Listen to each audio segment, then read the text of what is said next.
Jen McCann.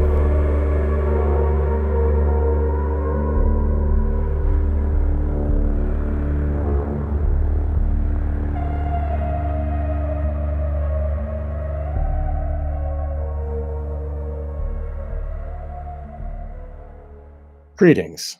Welcome to Wake the Dead. Today, I am very delighted to bring to you our good friend of the show, Carrie Olaje. Welcome. Sean, it's good to be here again. We're very glad to have you here again. There's a little bit of a delay, so please bear with us, listeners. But so today, there's no one better to talk to about this subject that I can think of, and no better speaker, in my opinion, on this subject than you. And we are very grateful to have you here again. Thank you, Sean. I am really happy to be here and to have this conversation. Like I've mentioned, I've been pretty excited about it, as excited as you can be to talk about dark shit like this, but mainly, excited to be included in the conversation, I guess, as a survivor. I've definitely learned a lot about, Kubrick and his, his layers he's put into his films, I guess, over the years and everything. And it's something that I felt was just awesome, because you have so much insight with it and everything, and a lot of insight that I feel like is very similar and validating to my own experiences with the occult abuse, basically.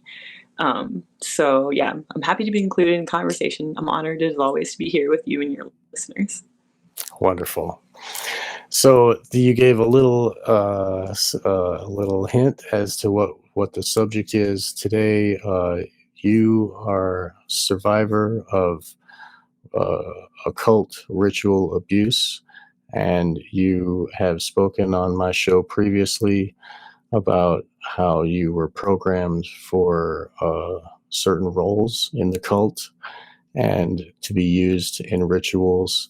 And I wanted to show the listeners how much your life has been shown to them in the 1999 film Eyes Wide Shut by Stanley Kubrick. There's lots of, Kubrick is it's its own topic, and it's, his films, there's a lot to chew on. But this film in particular, it is showing something very specific. And a lot of people are like, oh, it's a movie about husband and wife marital problems, and oh, it's like, seedy underbelly of the rich people, but really it's showing the lifespan of the occult priestess who is used in ritual and eventually used as a breeder, as in Alice's case, for the next generation. And that we became friends, and we've been doing shows, and you told me in a text message, you're like, yeah, that Eyes Wide Shut, that work that you did, that's legit and that's real. And I'm like, holy crap, we got to talk about that. So here we are today. So yeah, I guess, do you want to get us started a little bit with you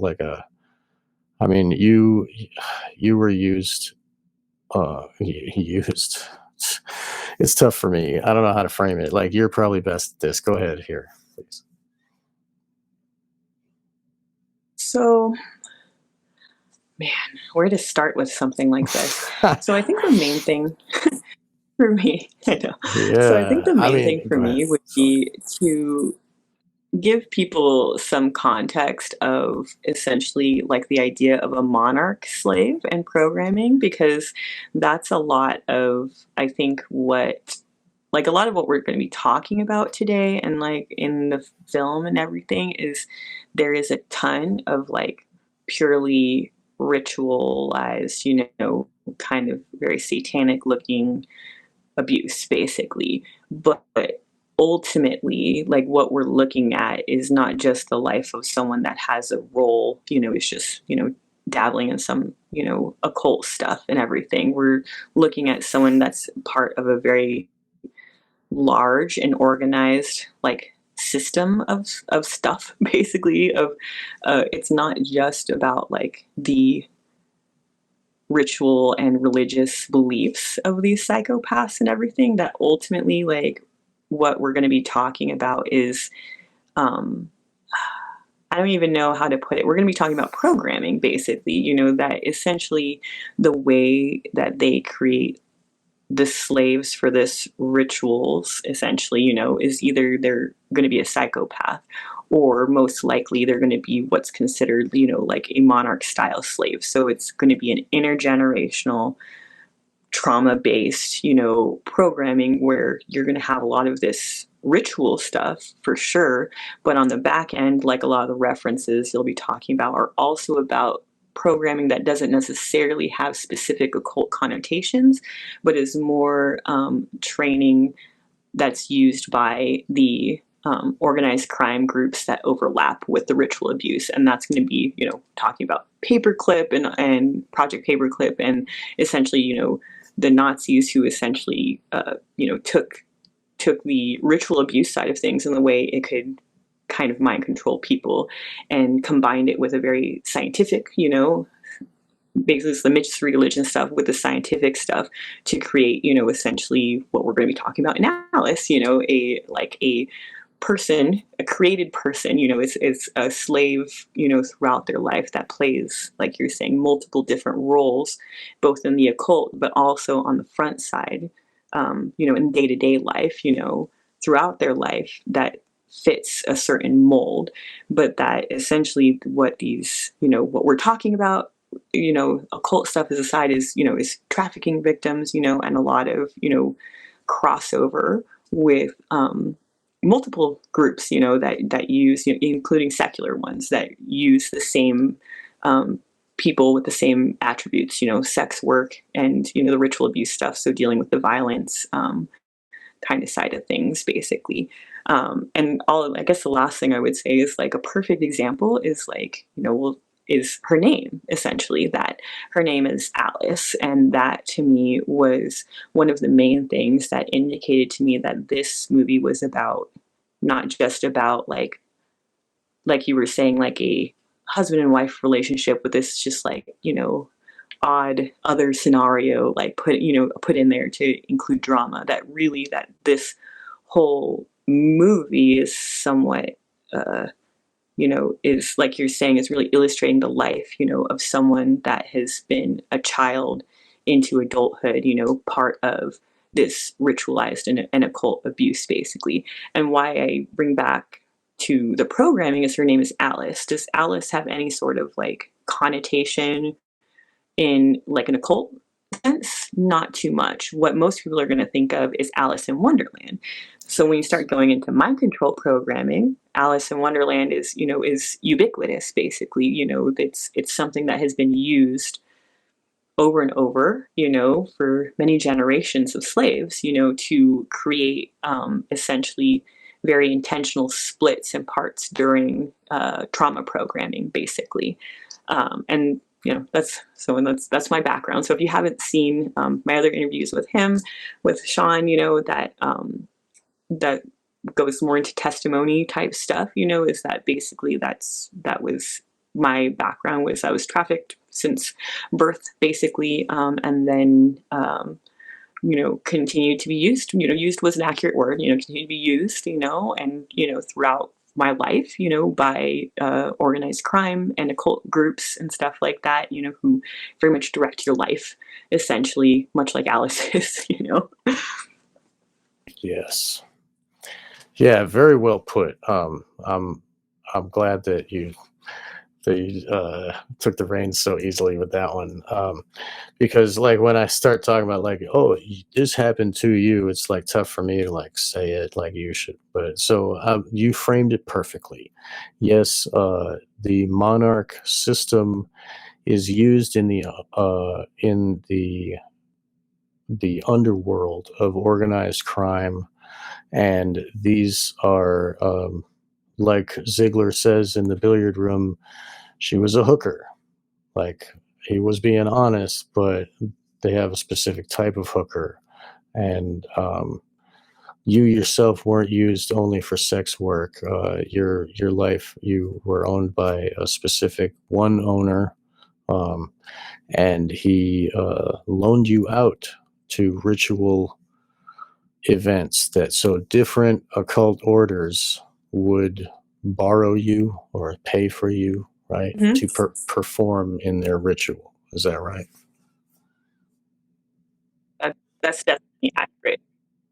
Um, I went through a lot of training in addition to the sexual abuse from a very young age, starting around like 4, essentially, where I was both used in rituals as well as was repeatedly, trained essentially both by my handler, Julius Gates, as well as like his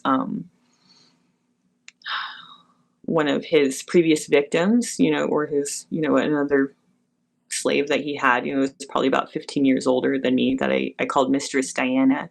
But basically, she, starting at the age of 4 to 7, she was basically the one that trained me essentially in how to perform the roles, like you're saying, in ritual abuse settings, essentially. So it's what she had already been doing for many years, essentially, and I was like the next generation. And essentially, between my father, who sold me to Gates, basically, and then he had multiple handlers that took over various aspects of my training.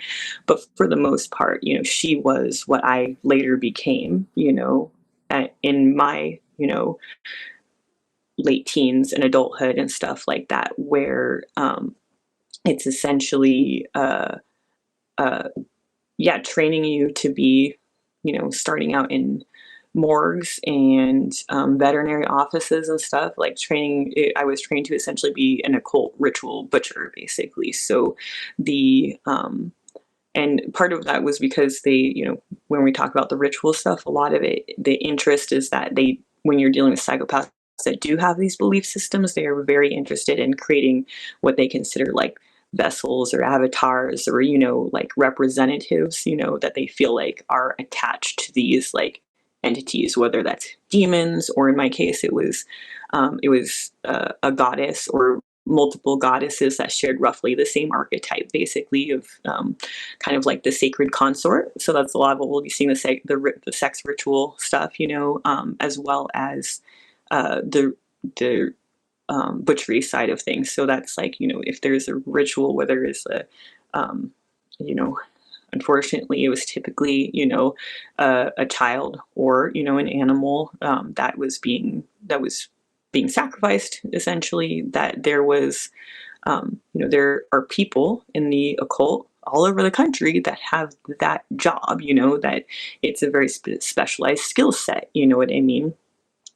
So it's understanding that, like, when you have it, basically, when understanding monarch programming and slaves is understanding that, like, people once you're chosen at a young age, they're going to, give you a job based off of your particular strengths and skill sets, but also continue to like modify that job and training just depending on how, like, essentially grow and evolve.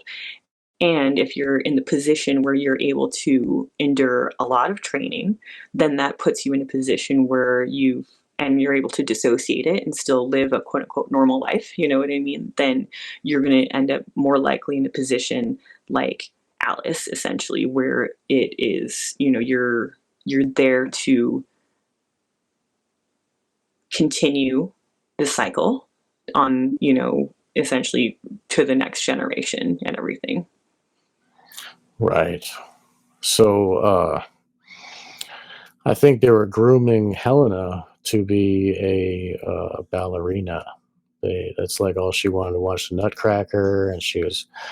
Here's a picture of her. She's wearing tutu and ballet slippers, and she's got white butterfly wings. She's staying up to, and so I believe that that was the role they wanted for her. Mandy was used in modeling for.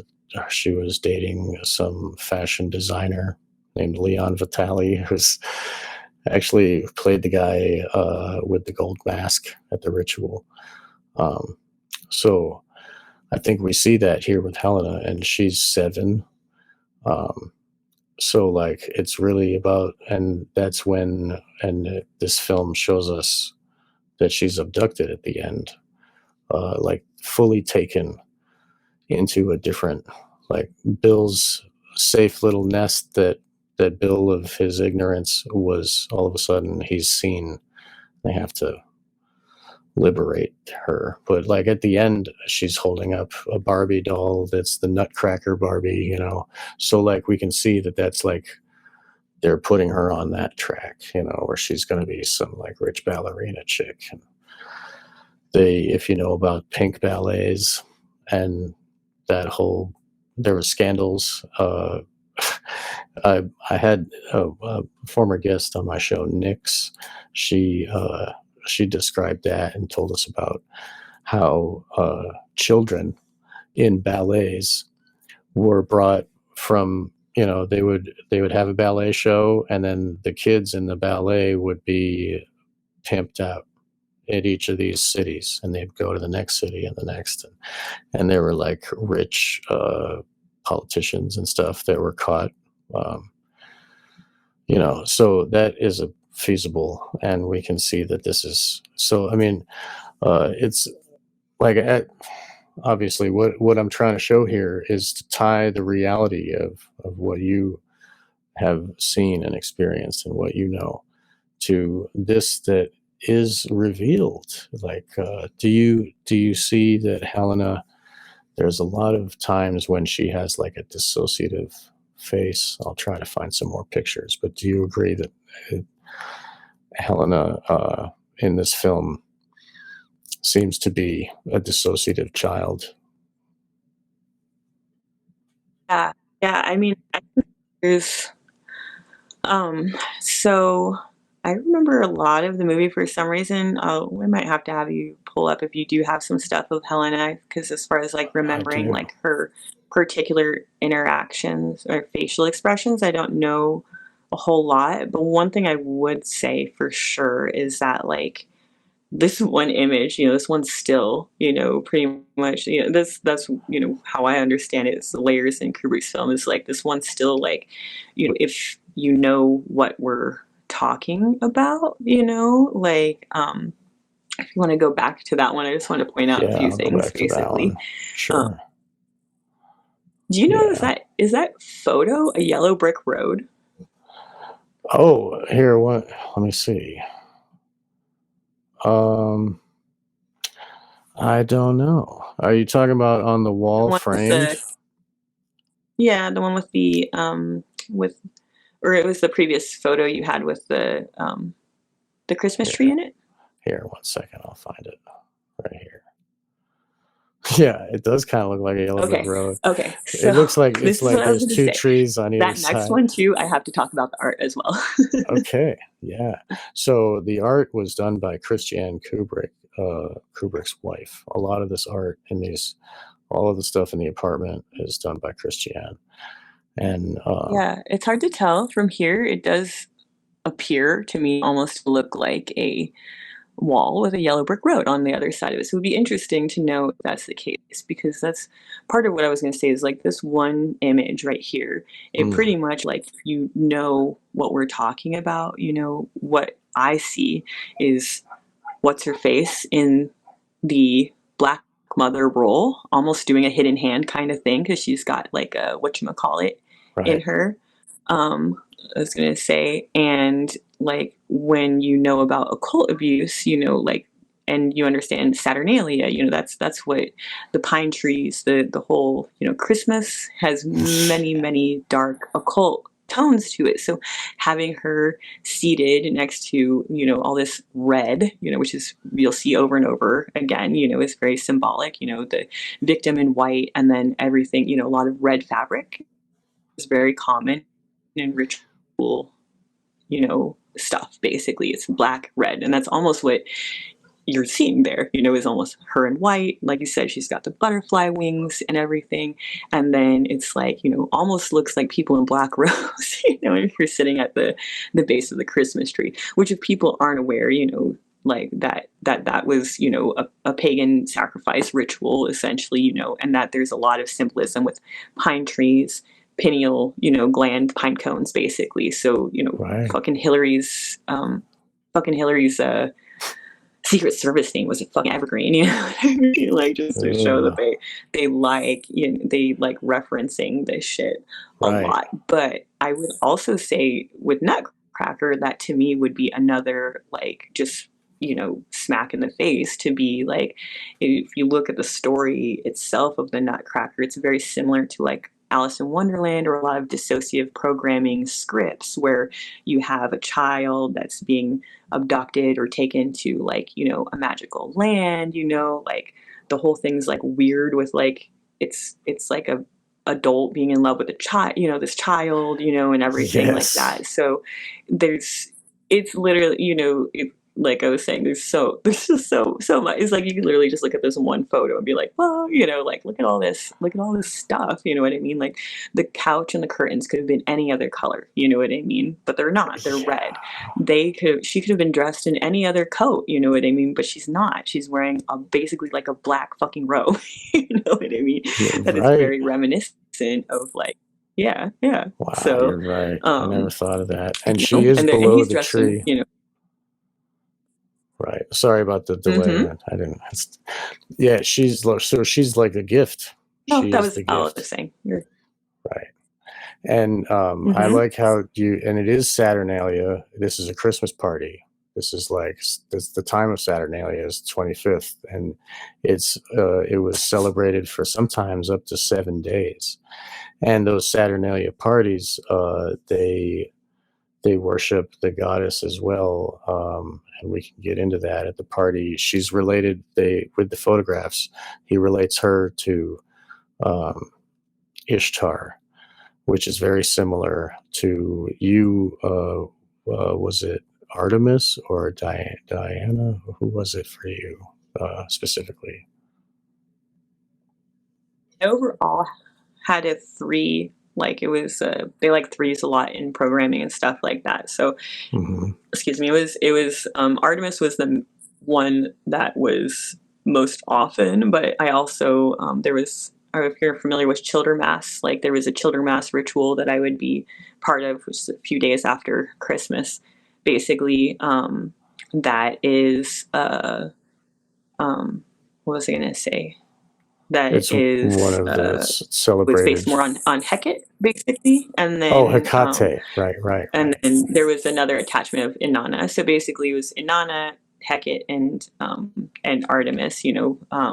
But were like they're, a lot of survivors say that they were like demonized during rituals where they attach, like demon, or they convince you that they're attaching a demon or Lucifer, whatever, you know what I mean, during the dissociation stuff and everything. And for me, based off of all of my programming, it was the same process, but it was the idea that you were, creating, out of this traumatized child, like a vessel to hold, this, there you go, perfect, this goddess type energy, this current, essentially. And almost like they're creating with these monarch slaves, like I call them almost like occult batteries, is how they see it, is that they are going through this process to create a person that can be used in trance, to do different things. Right, exactly. So, so she can be charged up with this energy, and they use her at the rituals, and then they can, by probably fornicating, by having sex with. Exactly. Right. If they fornicate with her, it's as if they are fornicating with that goddess, and that makes them a god, right? So they're kind of Yes. sucky. Wow. Yeah, Okay. and that was my main like regular occult trafficking gig that I had in Tucson when I lived there from probably about it was like around 8 when it started until I was about 16, so about 8 years. I was with my dad's boss. Essentially, it was like a long-term trafficking gig where throughout the year they would use me in rituals, essentially where it's I would most often perform, the sacrifice of an animal on an altar, and then it would be like a blood orgy thing where the people, the people that were, you know, had the privilege to, and not every spectator, but there was usually like one, two, three, sometimes, people that like would then, they would then rape me essentially. And then is that was the divine consort side of like this attachment stuff is like you're saying, they saw that I had been, attached, empowered, whatever, to this stuff from a very young age, around 2 was my first ritual basically in Washington, DC. But that that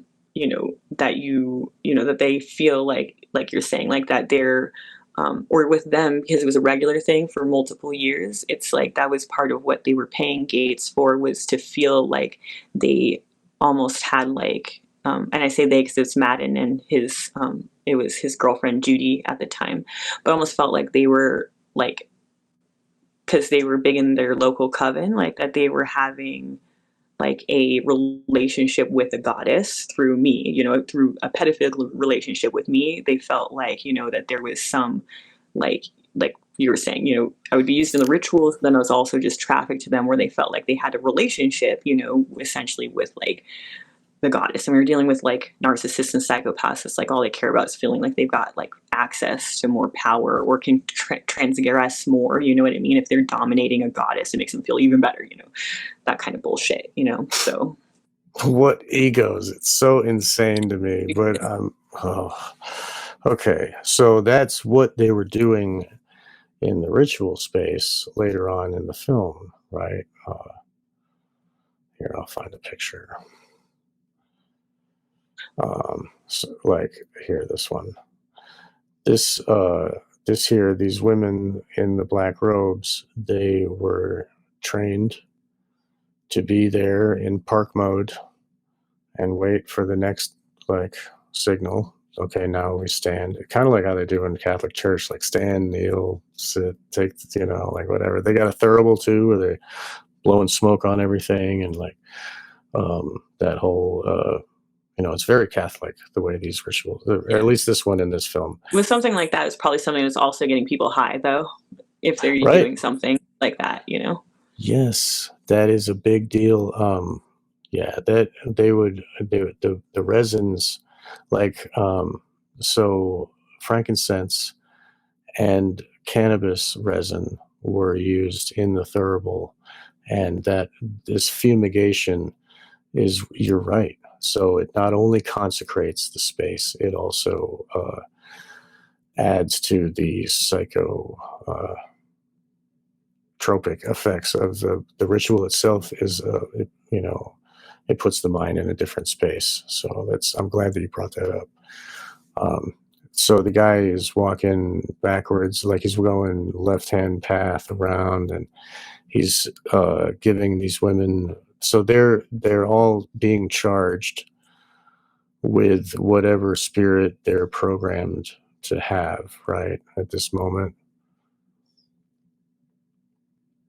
Or more likely, because those are all adults, more likely to tap into us. Like we're dealing with parts, Right. Parts within them, trauma parts, dissociative parts that have already been created in them, that most likely those parts have already been, so for me, if I was going to a ritual, like the part that would be triggered, would already be the part that knew what was expected of us. You know what I mean? It's like someone like you're seeing there, if they're an adult, they've probably been in at least a couple dozen, like things like that prior to, especially if you're looking at something like this, which is very high end. Like, so this is like where I constantly have to like reiterate to people, like, I think sometimes people see this scene in Eyes Wide Shut, and this is very much my experience. I saw a lot of this, in part because Gates was considered a pretty high up handler and stuff like that, in the occult circles and stuff. So we were used, for, more expensive type things. Like if you look at something like this, it's like you look at the location, you look at the, the amount of props, etc., that are involved. Like not every occult group is going to have this kind of access to stuff, and there's going to be a lot of people that are doing shit that it's like doesn't look like this. But in my experience, all the rituals I was used in were wealthy people, and it was very similar to this, except for most of the time it's outside, essentially. So I have a couple experiences that are similar, that are almost identical to this. I had mentioned in previous interviews, I don't know if here, but as part of my occult graduations, when I was moving from Texas to Tucson when I was like 7, that basically it was like 6.5, that basically I had been flown with my dad and Gates and another handler and his daughter, basically to Washington, D.C., where he was playing a fairly prominent role in the ritual, and it looked almost identical to this. He wore a sun mask. I was given like a corresponding mask, basically, but it's, it, setting, all of that kind of stuff was the same. It was a typical, what you would imagine would be like this elite kind of party. But I will be honest, like I said, most of the rituals that I've described throughout my life were outdoors, essentially. So very similar with robes, but there was typically bonfire, and most of my people lean towards like a druidic, or I don't know, the Illuminati stuff feels like it really merges together, like the druidic stuff and the Greco-Roman stuff, and kind of like synthesizes all of it. And that was my experience, that so, but my particular handler skewed more druidic, and my particular stuff did. So it's like most of my settings were altars that were located somewhere outdoors and everything. But other than that, incredibly similar. And one last thing I would say about this is like I made a point of like when I'm dealing with triggering things that are similar, I try not to expose myself to like too much stuff that's like similar. And it was very interesting to have my own experience, once where I hadn't watched this movie in years, basically, and I was like, I'm probably fine now. It's not gonna be, it's not gonna be super triggering. And then it got to this scene, and literally what you see, like there, like I mentioned, this kind of like holding pattern, like slave mode that you go into. It's almost like they program this like blank state, where you're just, like you're saying, you're just like an open vessel, just waiting for direction, and that's what I was saying about these being high-end ones, is like no one's allowed to fuck up. You know what I mean? If you're seeing these like women in these robes, you know what I mean, you're not going to be like, they're all going to be highly trained monarch slaves, that are not going to deviate from the plan. Like when you're dealing with wealthy people, they fucking want what they want when they want it. And that includes the players, you know what I mean? Like the people that are playing the role, all those women around there. It's just like a trafficking event, that they probably, called up someone, you know what I mean? Like my handler, and was like, hey, we need 6 monarch slaves for this particular ritual or something like that. They probably already have a few on hand, but sometimes you need, they might need 7, they might need 13, you know what I mean? So you contract essentially other people's slaves that are trained in the same way to play these roles, basically. But sorry, quick aside, is that's what I was saying when I watched this. I'm all over the place. When I watched this, thought I wasn't going to be super triggered by it, essentially, when I was like dealing with my flashbacks around this, and I was totally wrong. And what happened, and it's very interesting, is that is that it triggered the same state in me, basically, where it's like, it was so, and it was, it's a total mind fuck when you're dealing with dissociation and stuff like that. But it's like, it's, as soon as I heard, the scene came on and I heard the chanting, I was like, oh my God, I'm not feeling good. And I like went to the went to the bathroom, and it was like, it was insane, to just I immediately dropped into that position where it's, we call it slave pose. Basically, it's like where you're on your knees, and you're just kind of like a blank slate. You're just waiting for direction. They program these blank slates in your occult parts, or if you have, assassin type programming or that kind of stuff, too, they're always going to program these like, I call them programming states, basically, where you're, there's no consciousness there, but you're just, kind of there for, to be directed, basically. But to describe the experience of what it's like, on the inside, is like, have you seen Get Out? And about like the sunken place, so it's like very similar to that, to where you almost feel like a spectator in your own body. So it's like I was in the bathroom in slave pose, and I was and I felt trapped there. Like I literally could not move, It's like I couldn't, like, it felt like the scene from fucking Kill Bill where she's like, move your big toe, or like wiggle your big toe. You know what I mean? And then I'm like sitting there inside my head, okay, like move your hand, move your hand, you know what I mean? And it gets to the point where I couldn't even tell how long I had fucking been there, you know what I mean? But it takes like a literal, because at this point there's enough co-consciousness to be aware of what's going on. But it is like, at the time, was a total struggle, you know what I mean, to fight this kind of dissociative state with your consciousness, because it is so like ingrained in you. And then, and that was like me many years later in my fucking bathroom, you know what I mean? So to think about like these slaves and stuff like that, if you have the setting, if you have, all the preliminary stuff, which was probably triggers, code words or cues, those kinds of things, you have the, putting on the outfit is a large part of, like putting on your persona and stuff like that. It's like you have all these things essentially to, all these props, you know what I mean, to kind of create this mind state in these trafficking victims. A lot of people, most people that are there, I think, are psychopaths and are there willingly, but many of the people that are like, part of the rituals are also people that are like me, that were trained from a young age to play a very specific role. That's very interesting. Do you think that maybe that was intentional to trigger? The movie was made to trigger people like you to do that? No. I never thought of this before, but I mean, could it be that this movie was actually triggers the people, and that's why it's such a reveal? Do you think that this was by accident triggering, or do you think it was intentional? And I both. What's that? So I would say both. So what I would say is that I think that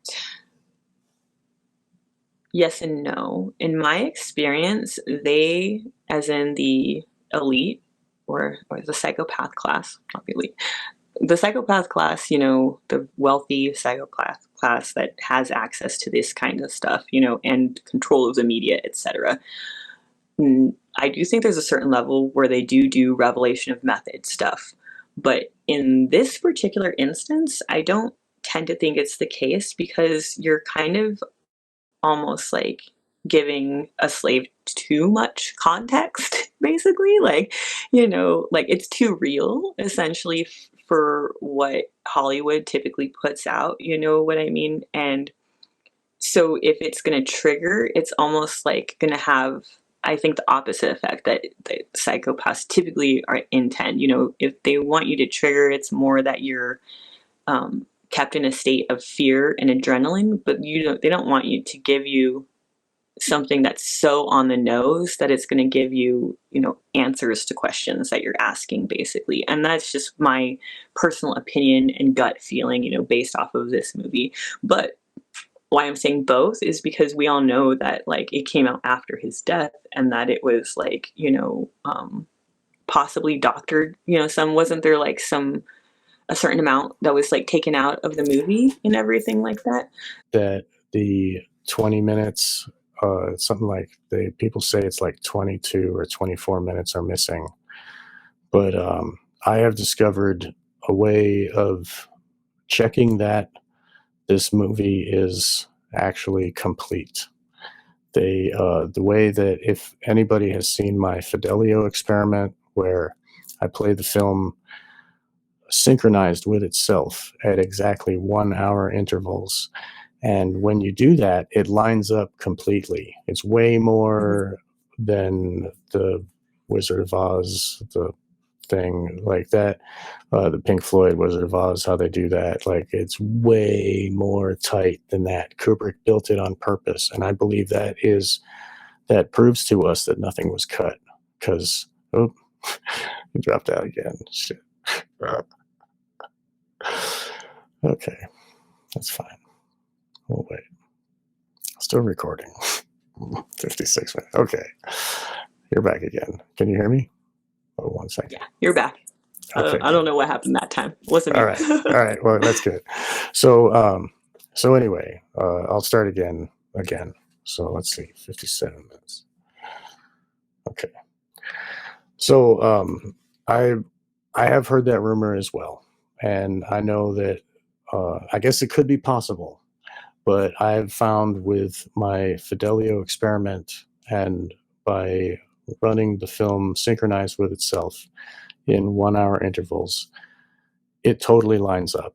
And if it was cut, then it wouldn't line up properly. And I think that is a key that Kubrick gave us to prove to us that it is a complete film. I don't know if he knew that he would survive much longer. I mean, his health was getting pretty bad. And so anyway, so like that could be true that they cut it, but I don't know if they did. I think that, I don't know. It's weird. Maybe I don't know. I don't know how anybody else could have lined it up. I think they could, but go. Please continue. This is so on the nose that you think that Kubrick was actually revealing, as well as, and that just by happens to trigger because there's so much context, right? Is that what you just said?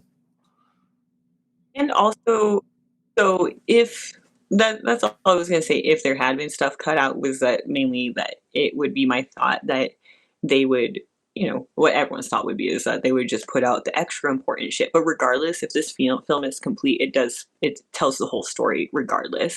Right. And and yeah, I do think that on a certain level for them, like, the Parasite class, like, you're not going to not be able to release the film, but I think that they're pretty much going to assume that, like, yes, like, if you're a ritual abuse survivor, it's probably going to trigger you to a degree, but also what it does in general is what most of the revelation method stuff does, which is that, like, when someone like me comes out to talk about my experiences, it makes it almost seem fake because people have already seen it in a Hollywood movie, basically, so they're just Right. like, oh, you just got that from Eyes Wide Shut or something like that, because, and that on a certain level, I think is a lot of, when you look at Stranger Things, and the way they really like put MK Ultra type stuff and everything out there, it's when they make it a fantasy narrative that everyone's like enjoying for entertainment purposes, it makes it a lot easier to almost discount survivors as people that are over imaginative, or they're just doing it for attention or something because they just want to be like 11 from fucking Stranger Things. It's like, no, like, I don't care what level of quote unquote power you get, it's not worth fucking being like sexually abused and tortured your whole life. It's just not. Yeah, I don't think that's a superpower. Jeez. Yeah. So yeah, Hollywood really does do a lot of that. And I mean, maybe Kubrick is like, he's just playing his hand at, okay, maybe I can do an MK Ultra movie just like the rest of them, you know. Man, so okay. So they probably hired these girls from a stable that loans out ritual hookers, right? That's basically what you see here, right? And I also validate, that all of my own training was for the most part done by women, women in black robes, and so it's typically, we do have male handlers, but what you do tend to see is kind of like you're seeing there. There's typically a lot of like perpetration, repeat of the cycle, where it's like my my first, second, empowerment rituals and stuff like that. It's like, yeah, there were women in black robes, and that's like, and they trauma bond you to the youngest one in the group. Basically, that was Mistress Diana, for me to essentially continue to be the, continued trainer or handler for the, sex work and the ritual stuff later. And, this is, another perfect example is like the sex always goes like hand in hand, with this kind of stuff. It is like the biggest creative force that there is on earth, is the ability to like create life, and it's like it can be inverted, obviously, to to do the opposite. It's the intent, I think, in rituals like this. Right. So, okay, this is so extremely informative, and this, people like you were saying, they discount. They're like, oh, that Illuminati stuff, that's just like Eyes Wide Shut, right? Oh, it's just, it's just ritual, crazy people doing rituals. Like, okay, yeah, right. But really, it is an underworld that makes money. That it's like you said, it's organized crime, and it's happening all over the place in New York and all these cities. Like this, the storefront here that's on camera. It says Rainbow, and that is related to the programming. And if you look underneath, the O in this other under the rainbow is another business that's below, right? And there's a spiral in the rainbow, in the word rainbow. And we know from the in quotes debunked pizza scandal, we discovered the symbols. Exactly, it's not debunked. That's why I quote, because it's like it's so in your face. But the way that they handled it in the media, if you even bring it up, just like the Sandy fishing which both of those have like overwhelming evidence that that essentially, that was a created town. It was mostly military intelligence assets that had been brought in to populate it. So it was a big, like most rituals for, a lot of times if they're training events and stuff, it's like it is because they like almost like they're doing a mass media to create this like big spectacle that will create these like emotions and mental changes. Most ritual abuse victims, that's a lot of the ritual abuse is both something that, yeah, they're enjoying and profiting off of, and has religious significance to them, but it is also seconding as a literal training event, what I mean, for the slaves, to essentially, it's like practice. like Right. It's used to trigger the like the media triggers them on purpose, like whatever, like whoever is popular, like Barbara Streisand or something, will say a certain line, and that's meant to trigger all the listeners that have been programmed, and it triggers in their mind. Like, so, like, who knows if this is intentional?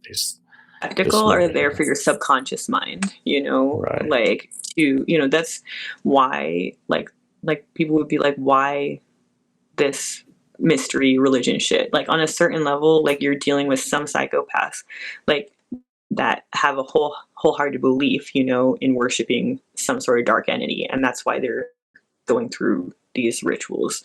But you have also a lot of people that are attending just because it's like it's fun, to them. That's they're pedophiles and they're psychopaths, and what they enjoy is like, like that image you just showed of them all in the mask and stuff, like that's like, if anyone can picture how like most people who go do like cons or cosplay, type of thing, like how excited they get to be with their homies and put on their outfit, you know what I mean? And they're all going to get to like engage in some really fucked up, insane, sex that they, typically don't have like everything set up for. These are really big Bunch of events for them. nerds.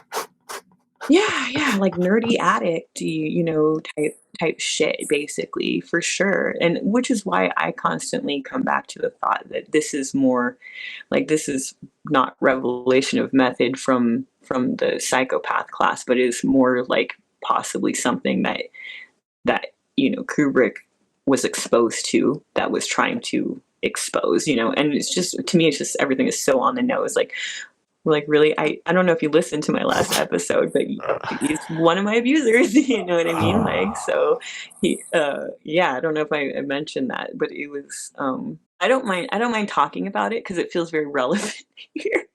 But I need to use, like, for my own shit, I just feel like everyone knows who the fuck I'm talking about, obviously. You know what I mean? But for my Right. own shit, it's like when I'm dealing with the people that are more well known, like it's, they have different attack dogs, etc. So it's like I'm still gonna be like, yeah, it's like it's kind of his name. You know what I mean? Right. But to me, it's like pretty relevant though, I guess, Okay. because that's, Well, I think, part of like what I think is like Kubrick's, like, I don't know how to describe it. right. Why he chose that actor. Why he chose these actors, exactly. Right. That it's, so I guess that's what I was saying. It's just why it feels to me like this was more his attempt to expose stuff. Is that um, for one, uh, we'll just start with like the mansion, for example. Like, I mean, the mansion that this occurs in is, isn't it like a Rothschild mansion, right? Yeah, Like it an was ex built by yeah. Rothschild. Yeah, it was Yeah, built by the yeah. Rothschilds. It's called Mentmore Towers, and it was the Hmm. first portrait gallery in England. And they brought all the expensive art to that place because they knew it wouldn't get bombed during World War II. Because the Nazis knew better not to bomb that house. Isn't Yeah, that they probably were interesting? visiting there and attending rituals with them. Like, you Right. know what I mean? Like Exactly. that's yeah. Yeah. So this So that's that's a lot Mentmore of Towers. indication. Yeah, so that's a lot of indication to me that there was a concerted effort on Kubrick's part to essentially, like, you know, actually be trying to like expose some stuff, basically. And that's what I was going to say is like, so with the actors, basically, that anyone who knows anything about trafficking and Nicole Kidman and her dad basically understands that what role you see her playing in this film is the Right. role that I think she has in real life, basically. That she is Right. a very well respected front, you know what I mean? She has a very well respected front persona, but that behind the scenes, unfortunately, she's probably been trafficked, and Right. trained as a monarch slave, and is from birth, basically. It's like um her dad was widely exposed, what I mean, as like being um, a child molester, if you look into the Candy Girl stuff or anything, and he magically, died right as that scandal was about to come out. Basically, he was head of whatchamacallit, some Yeah, behavioral it health was science. stuff, in Right. Australia, and a lot of his training was done in Washington D.C. as well, though, and in Britain, essentially. So all these hotbeds, essentially, of programming. So that's where I really feel like this is like you're seeing her in her like that. Kubrick was putting them in their true roles, you know what I mean, on a certain level. Other than, like I was saying, like the other lead that is like I've mentioned on Emma's the Imagination podcast, that it's like that there was a cult event in Tucson that I attended um, that was where Gates was essentially contracted for an occult coven event that was put on / being hosted for Fupa Winfrey, basically. And What an evil person she is. Holy crap. yeah, like I would refer people to that episode, like, for the gist. I don't talk about her a whole lot, She's but scary. I there bet was she's got her. scary lawyers. Yeah, exactly. Also, my experience with her was minimal. Most of my anger is because it was a slave party, was what they called it. So everyone in attendance had one or multiple, like, kids, most likely. Most of them were kids on leashes, essentially. And because I had been trained as one of my roles, was sex and violence. I had been trained as a child dominatrix, basically. So Gates had been. It was a coven event where she was the visiting monarch, basically. And they throw a party for her, and they do all this shit after their, like, official meeting, and everything that they do. And that's when we show up. And Gates was all fucking excited because my services had been contracted by them to essentially perform a floor show of abusing their slaves, essentially. And one of the people that did abuse me there was Don Cruz. So that's why I was bringing it up, is that it's like, to me, it's more evidence that I have personal experience with this, with some people that are being addressed. And because of that, it leads to me to even more, indicate to me that, like, that there was an intention on Kubrick's part to specifically cast people for certain reasons, and to essentially like almost like put it in their faces. And from what I remember, like, they said that he almost even treated it and the actors like almost like an intelligence operation, to where he was only giving, like, a need to know basis, like he was only giving them parts Right. of the script and all of this different stuff. So that is more indication to me that he knew he was dealing with people that might catch on to, like, to his shit, and this is all my speculation, based off of, like, what I understand about this. But briefly, I just want to mention, because, like, all these, like, fuck these motherfuckers, that, like, the main reason I brought up on Emma's podcast that particular event was because I had several years, 7, 8, 9, where I was trafficked to Prawn Malkovich, and I have a particular disgust for that particular individual, essentially, and is someone that I've seen be one of, they're all the worst human beings, you know what I mean? But some people, some psychopaths go above and beyond, essentially, when it comes to that kind of stuff, and, I essentially had, like, a 3-year, like, off and on, had been trafficked to him, like, on when he came through Tucson 3 different years, basically, purely from the fact that I was in my dominatrix persona. I was a 7-year-old in a dominatrix persona, sitting on a leash next to Fupa Winfrey, and Prawn decided Fupa. to. Yeah, I go with humor for my fake names because, That's great. for one, it helps me try and keep it light, but then also, as much as you can with this kind of shit. But it's also because the names I choose on a certain level are things I know would stick in my abuser's craw. Because she's got a you know, fupa. Yeah.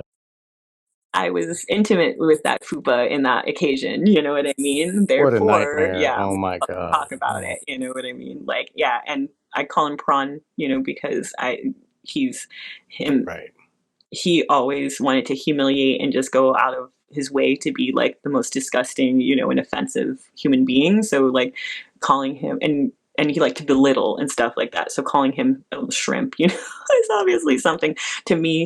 It makes me feel, and dong is just a dong, you know what I mean? Like whatever, you know, but when it comes to, like when it comes to prawn, you know, at that event, you know, I essentially he before the floor show, he decided to essentially like fuck his slave to death, like in front of like where like basically because so trigger warning everyone, but basically because like I had been sitting next to when I I had been initially sitting next to Fupa, and she had a different little kid as a slave on the other side. But because I was in the dominatrix type persona, basically, um, I was orally raped by her. That turned him on because he was sitting in the proximity. You know, we're talking like a gated community, a really large, nice house in northern Tucson. And he got turned on by the fact that she was abusing me, decides to start abusing his slave, but was doing it incredibly violently. You know, it's like a 6-year-old like little boy basically, and was getting turned on. And the reason I'm just going to kind of actually talk about this is because one, we're talking about celebrities, and Right. two, we're talking about the class of people that you're seeing in this film, and three, because a lot of people can't conceptualize the mindset of a fucking psychopath, you know what I mean? And to me, this is just like, just another perfect example to illustrate how fucking demonic these people and anti-human these people's like thoughts and urges and everything are. Because basically, as he's violently, raping this kid, essentially he's like scanning the room, it's like a cocktail party post the coven meeting, and looking around, because he's getting off on the fact that like, it's public sex, like what you were just saying, they're getting off on the fact that they're doing this in front of other people, and other people are watching what he's doing. It's like they was fueling his fire essentially. So he's scanning the room, and what ended up happening was that like he's seeing, the other psychopaths getting enjoying it, being, egging him on, enjoying it, cheering, basically enjoying the whole thing. And essentially all the slaves, are obviously like averting their eyes, and trying your hardest not to fucking be there and be like witnessing what the fuck you're witnessing, most likely dissociating or something. Me, I was sitting next to the armchair, like the throne, next to Fupa. And essentially, I was in a persona that was meant to be a dominatrix, is meant to be very hard and unbreakable. So I was looking, like just kind of staring off into space, but still looking, in the same way that all the other psychopaths were. I was the only slave that wasn't averting my eyes. So when Prawn Malkovich, like, made eye contact with me, he saw that as a challenge essentially, and then kind of fueled a little obsession that he had for a couple of years where he, felt like he had to break me essentially because I was not behaving as a proper slave should. But it's stupid because I was literally in a persona. If he wanted that persona, the meek whatever, it's like they could have talked to my handler and they could have switched me into that persona, you know what I mean? But what he wanted was someone that didn't want to be bullied, that like really was, a psychopathic mentality. And that's what he wanted to try and break. And eventually after the couple years, a couple times that I had seen him, essentially it ended up fucking with my programming basically, to where I discontinued seeing him because it was messing up with my internal, they want you to play all these very specific roles with very specific parts, so having a part come out that's not supposed to be, the victim, but that was constantly put in that position, it's like it kind of almost started destabilizing a lot of stuff in my own system. And I didn't see him anymore because my handler Gates was afraid that he was going to break his favorite toy, so Wow. that was, that was that. But I kind of wanted to share that, I guess, for, like I said, multiple reasons, because it to me, it's a lot of, it's just more evidence in my own understanding of this movie that that it's not the typical revelation of method that comes out of the Hollywood machine. That there is a lot more, there's a lot more truth, to it, like you've said a lot. Right. This is so my brain, like, I mean, I've watched this movie like so many, like 1,000 times maybe. And it's just this one conversation is just like so many things are just going nuts in my head. Like, oh, this makes so much sense. And it all fits perfectly. Like everything. Like she's got, she's has dreams of this naval officer, like the military would That's her access these sex kitten people. persona. Exactly. Right. Yeah.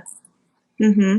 That's, I mean, even Yeah. when you see the way she acts, she's acting very cat-like. You know what I mean? In that whole scene, and like, so, and like that's what I would say is like she's, because she has these different parts inside her. Her main front part is to be a loyal and loving. You're very normal with like a wealthier upper middle class life. Typically, if you're in this position as a monarch slave, if you have some sort of position in the hierarchy, like I guess we'll probably talk about later, like there's the freedom train woman, the hooker, that he refers to as, that gets disposed of essentially.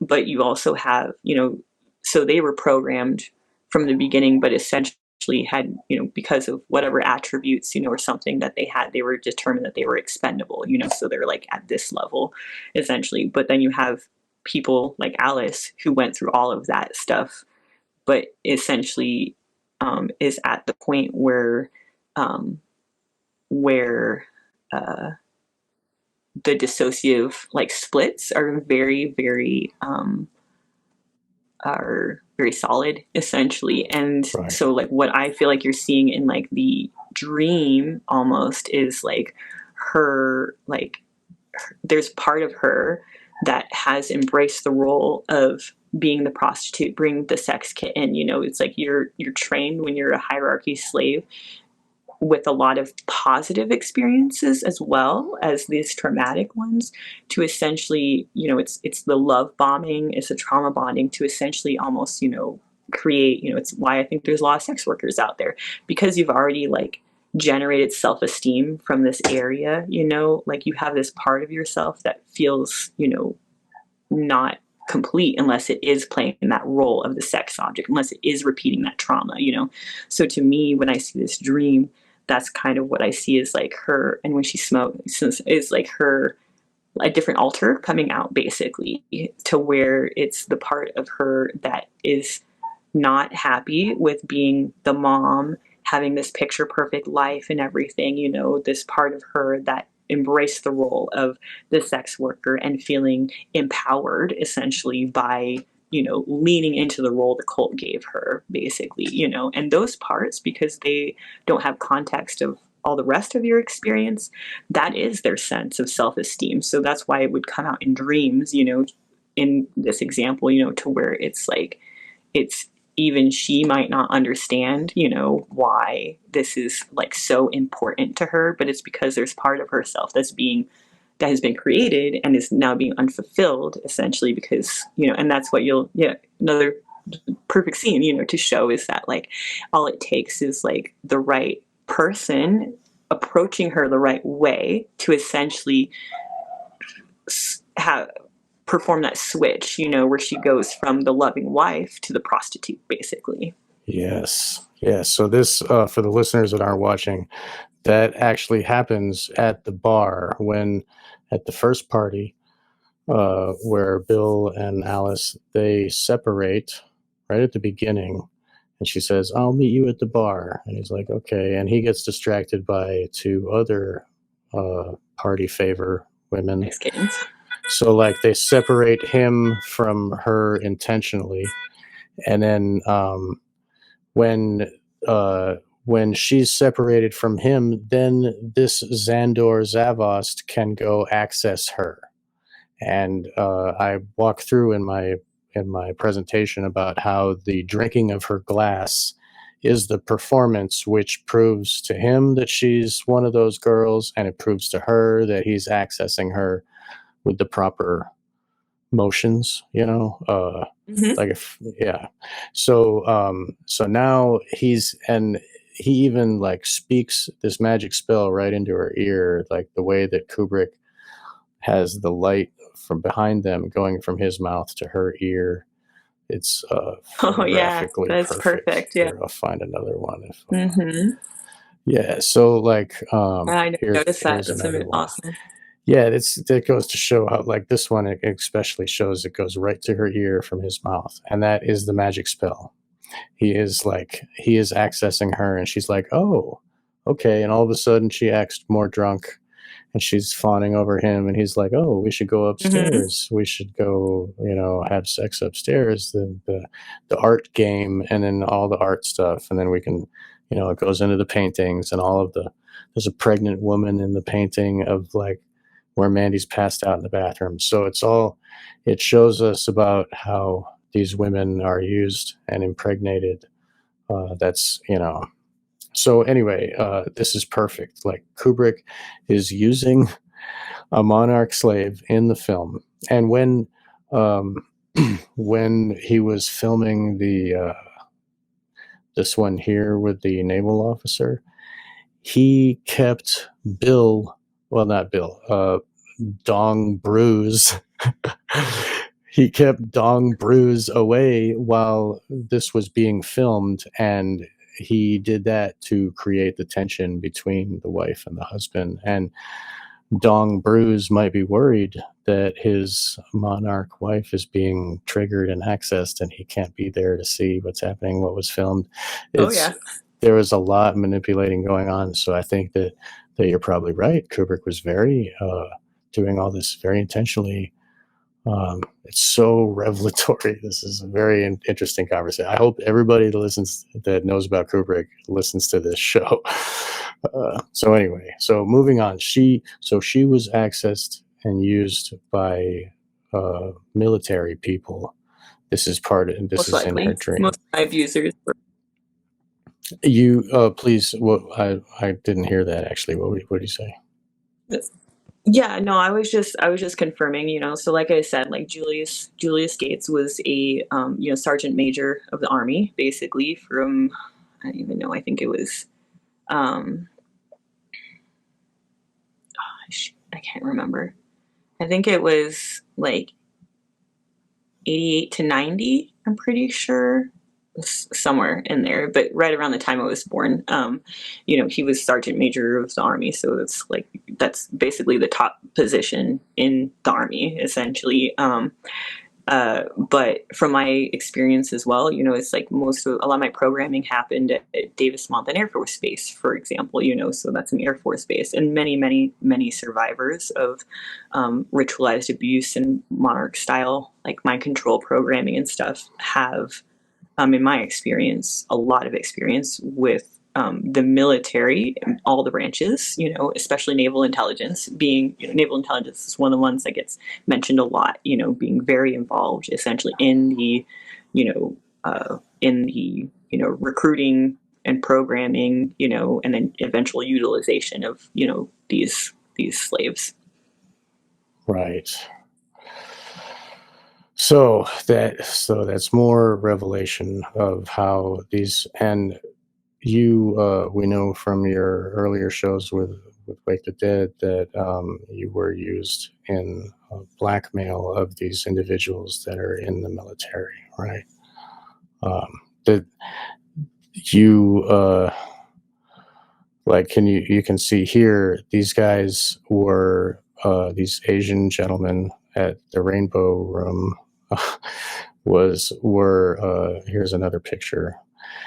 There's a room under the rainbow, and you said before about the Alice in Wonderland, and the other one that's important to know about is Wizard of Oz, and the term "over the rainbow," like that is that's specific to this type of programming. To go over the rainbow is where the abuse is so bad that the soul has to pop out of the body to endure the pain and Yes. survive its consciousness. So, what happens under the rainbow is what they're doing to that body that the soul had to jump out of, right? So, here we have the rainbow room, and it's a glass room where these gentlemen were trapped inside. Uh, and sure, the glass was there for the cameras to film and see, and it shows the people trapped inside that we can see you. Like it shows them, it puts them mentally. These door locks are put on the outside of the door. This is meant to trap people inside. It's a So scenario that probably happened many times. Like you're saying, it's built and engineered for this specific purpose, essentially, like you're saying. yes, precisely. So all of those naval officers or army guy, they were they engaged in harmful attacks on your body, and this was all filmed. Am I right? This part of it is the blackmail and the documentation, right? Yes, yeah. Some of my earlier memories of trafficking, yeah, is being gang raped by military guys, and they were uh, it was filmed, and a lot of times they still kept on, similar clothing and stuff like that, like to where it's like, there's like a obvious indication in the child pornography that's being made that these are military people. But like you're saying, it's also because like essentially in my experience, like if I was looking at like that gang rape, it's like you've produced a film out of it. You've produced the blackmailing of four people, essentially. You know what I mean? Like it's a multi-purpose event, Right. essentially. And then, like I said, for the slave themselves, like for me as a victim, it was literally, just it's like they put you through these things repeatedly because that is what's creating the fracturing in your mind and the dissociative splits to where they can, then, have you be amnesiac about the abuse you're going through in your day-to-day life, but then also to, once you have these dissociative splits, you can literally train them to have very specific roles, essentially. And that's probably what you would be seeing here, this is a child prostitute, trained alter, is that she's and like we said, symbolically you're gonna have like it's always the red, you know what I mean? It's the red curtains and stuff like that. There's a lot of Right. indication, Right. that it's that these are all the same world almost, you know what I mean? That you're dealing with. It's like this consistency of the visual stuff that like but you know, that essentially, like, that's one thing I mentioned before about the rainbow room itself. Like, that is, in my experience, an actual reference, like you said, to trauma programming and stuff like that. It comes up a lot, color programming is very common in ritual abuse, because a lot of times if you're dealing with a monarch slave, they're not going to have just one system. They essentially have, they've gone through so much trauma. And because they want these very firm amnesic barriers, the abusers, they will essentially, create multiple systems that are isolated to specific brain states, essentially, um, and they'll a lot of times code them with colors, basically. So it's very common. That's one of the things that's very validating for, in my experience, certain survivors is like you can look into color programming and see that a lot of times, certain colors have a similar context throughout, like, everyone's system, basically, and like red, like I said, obviously is the most common one that's always going to be associated with sex, basically. And so it's that color in and of itself is a trigger, essentially, you know what I mean? Like there's a reason that the room that the girls are, or that the girl is like abusing people in my opinion, is all red. You know, it's going to signal to the abusers, but it also signals to the slaves what part is expected of them. You know, it automatically creates that trigger, like, you know, to where you are like, you know, like Alice, you know, the drink or different things. It's like it starts, you know, it's Switching their because this is mind. all defense. Yeah, this is a defense mechanism to deal with abusers.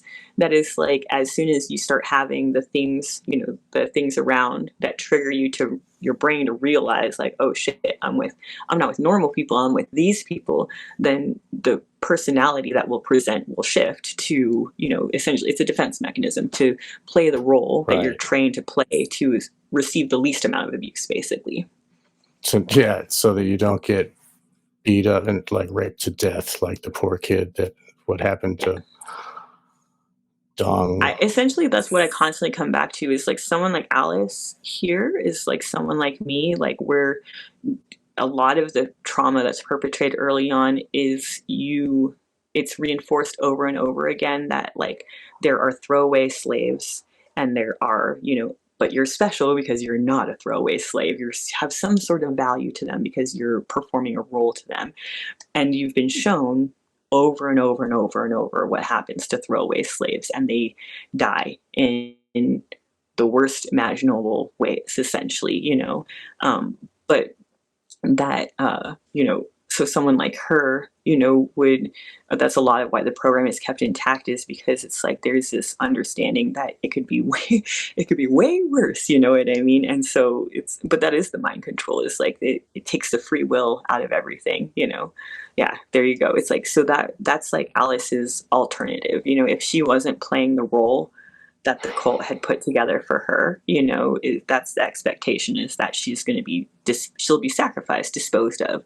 And that's what you're seeing there, you know, is that's a slave that broke their programming. You know, she Right. saved someone she wasn't supposed to, you know what I mean? She deviated from her very specific little role she was supposed to have in the ritual, essentially, you know. And because of that, they're, you know, it's once the slaves programming is breaking down, they consider them, you know, expendable and everything. That's a lot of why I've said many times why I've been vocal about what I've went through, essentially, is because I know that they are going to fuck with, you know, a victim of this, regardless of whether or not they're talking about it, basically. As long as, if they know that you're dealing with it, then that's when they're going to fuck with you, you know, hopefully, you know, before you tell anyone, essentially. So Right. it's like when you see, you know, when you see that, that's pretty much, you know, that's that, you know, it's like he said, you know, it's like she was just a hooker, and that's how they view, you know, any of their, you know, slaves. Like she might have already been on the quote unquote freedom train, which is essentially that, like, this understanding that the slaves have an expiration date at 30, you know, so that that's just going to be the way, regardless of whether or not they fuck up their program or not. By 30, they're going to be sacrificed, just used to be sacrificed in a ritual, you know, that that's called the freedom train, for slaves, basically, is that you're on it until you're on until you're 30, and then you get your freedom, basically, you know. But then you have, like I said, people like Alice and people like me that were given a role beyond that age, beyond that point, where essentially you're expected to mother children, to continue to play a role in the occult, like, you know, like I said, doing it to the next generation, you know. And she seems incredibly dissociative to me, is like one thing I would say. You know, she's always seems Right. like she's just like off in her own, you know, in her own world. You know what I mean? Like, and it's true. It's like she's probably constantly in an argument in her head, you know, because she's dealing with a lot of shit, you know. So a lot of it, maybe she doesn't even understand. That's something where I have a hard time knowing how, you know, how amnesic, you know, Alice was. But my indication is that she's what they had intended for me, which is that you get to a point where they've with the multiple systems, they've layered in so much on the occult side of things that it's like the expectation is that eventually they'll be able to, the system will flip and be able to, the occult personalities will be able to subsume the, the good personalities, essentially, and there will be a little bit more level of consciousness there, but from a more psychopathic perspective. So someone that I would put her in that category, to where she had, hadn't healed, as Right. as a a survivor or something, and was in the position of, and that's where it's hard to say, knowingly or unknowingly, essentially allowing her own daughter to be, part of this same system. Essentially, there was like one photo, I don't know if you could pull it up, but it was like her talking to her daughter, to Helena, and had like red curtains in the background. Of course, they're red. Yeah, they had upside down stars on them too. Oh, do they really? Yeah. I knew that Let me find it. She's actually grooming her hair here. This here. Yeah, yeah. Oh my God, that's so funny because she's like grooming. Yeah. So I don't know what the other image is, but when you had pulled this up the first time, I was like, I have to mention the panda. Like, if you know, Oh, right. and if you the photo of the panda on the wall, that is a super common like pedophilia term, basically, because it's like the panda eyes. It's like an indication of the heavy bags that a kid will go through. That's especially like in my experience, like throwaway kids. Kids that are just used until they're used up. It's not kids like me where there was always like a the purpose to the abuse, and they only took the damage, the physical damage, especially to a certain place, because like these women, I was intended to have, I wasn't supposed to be marked up. I wasn't supposed, I had a certain, I was supposed to have a respectable role as an adult in society to provide the front cover, for all the occult stuff going on in behind the scenes. That's what they want. They don't want people like with their like burnout and stuff like that. It's part of how they provide their cover, essentially, is being able to like create, I didn't even realize she has red hair too, but yeah, being able to create parts that look like a good mom, a good Christian, like all this different stuff. It seemed totally normal because that makes it even less believable to society. Like I was getting straight A's growing up. It's like, oh, that's not an abused kid. I lived in a white picket fence house practically. You know what I mean? It's like it wasn't. In my experience, like if you're looking at like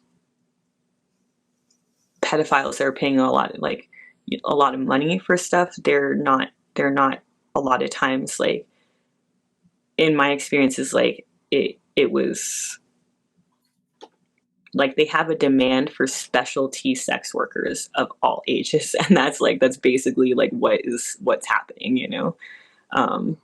Yeah, this ending part with her is like so very sad and very telling, for sure.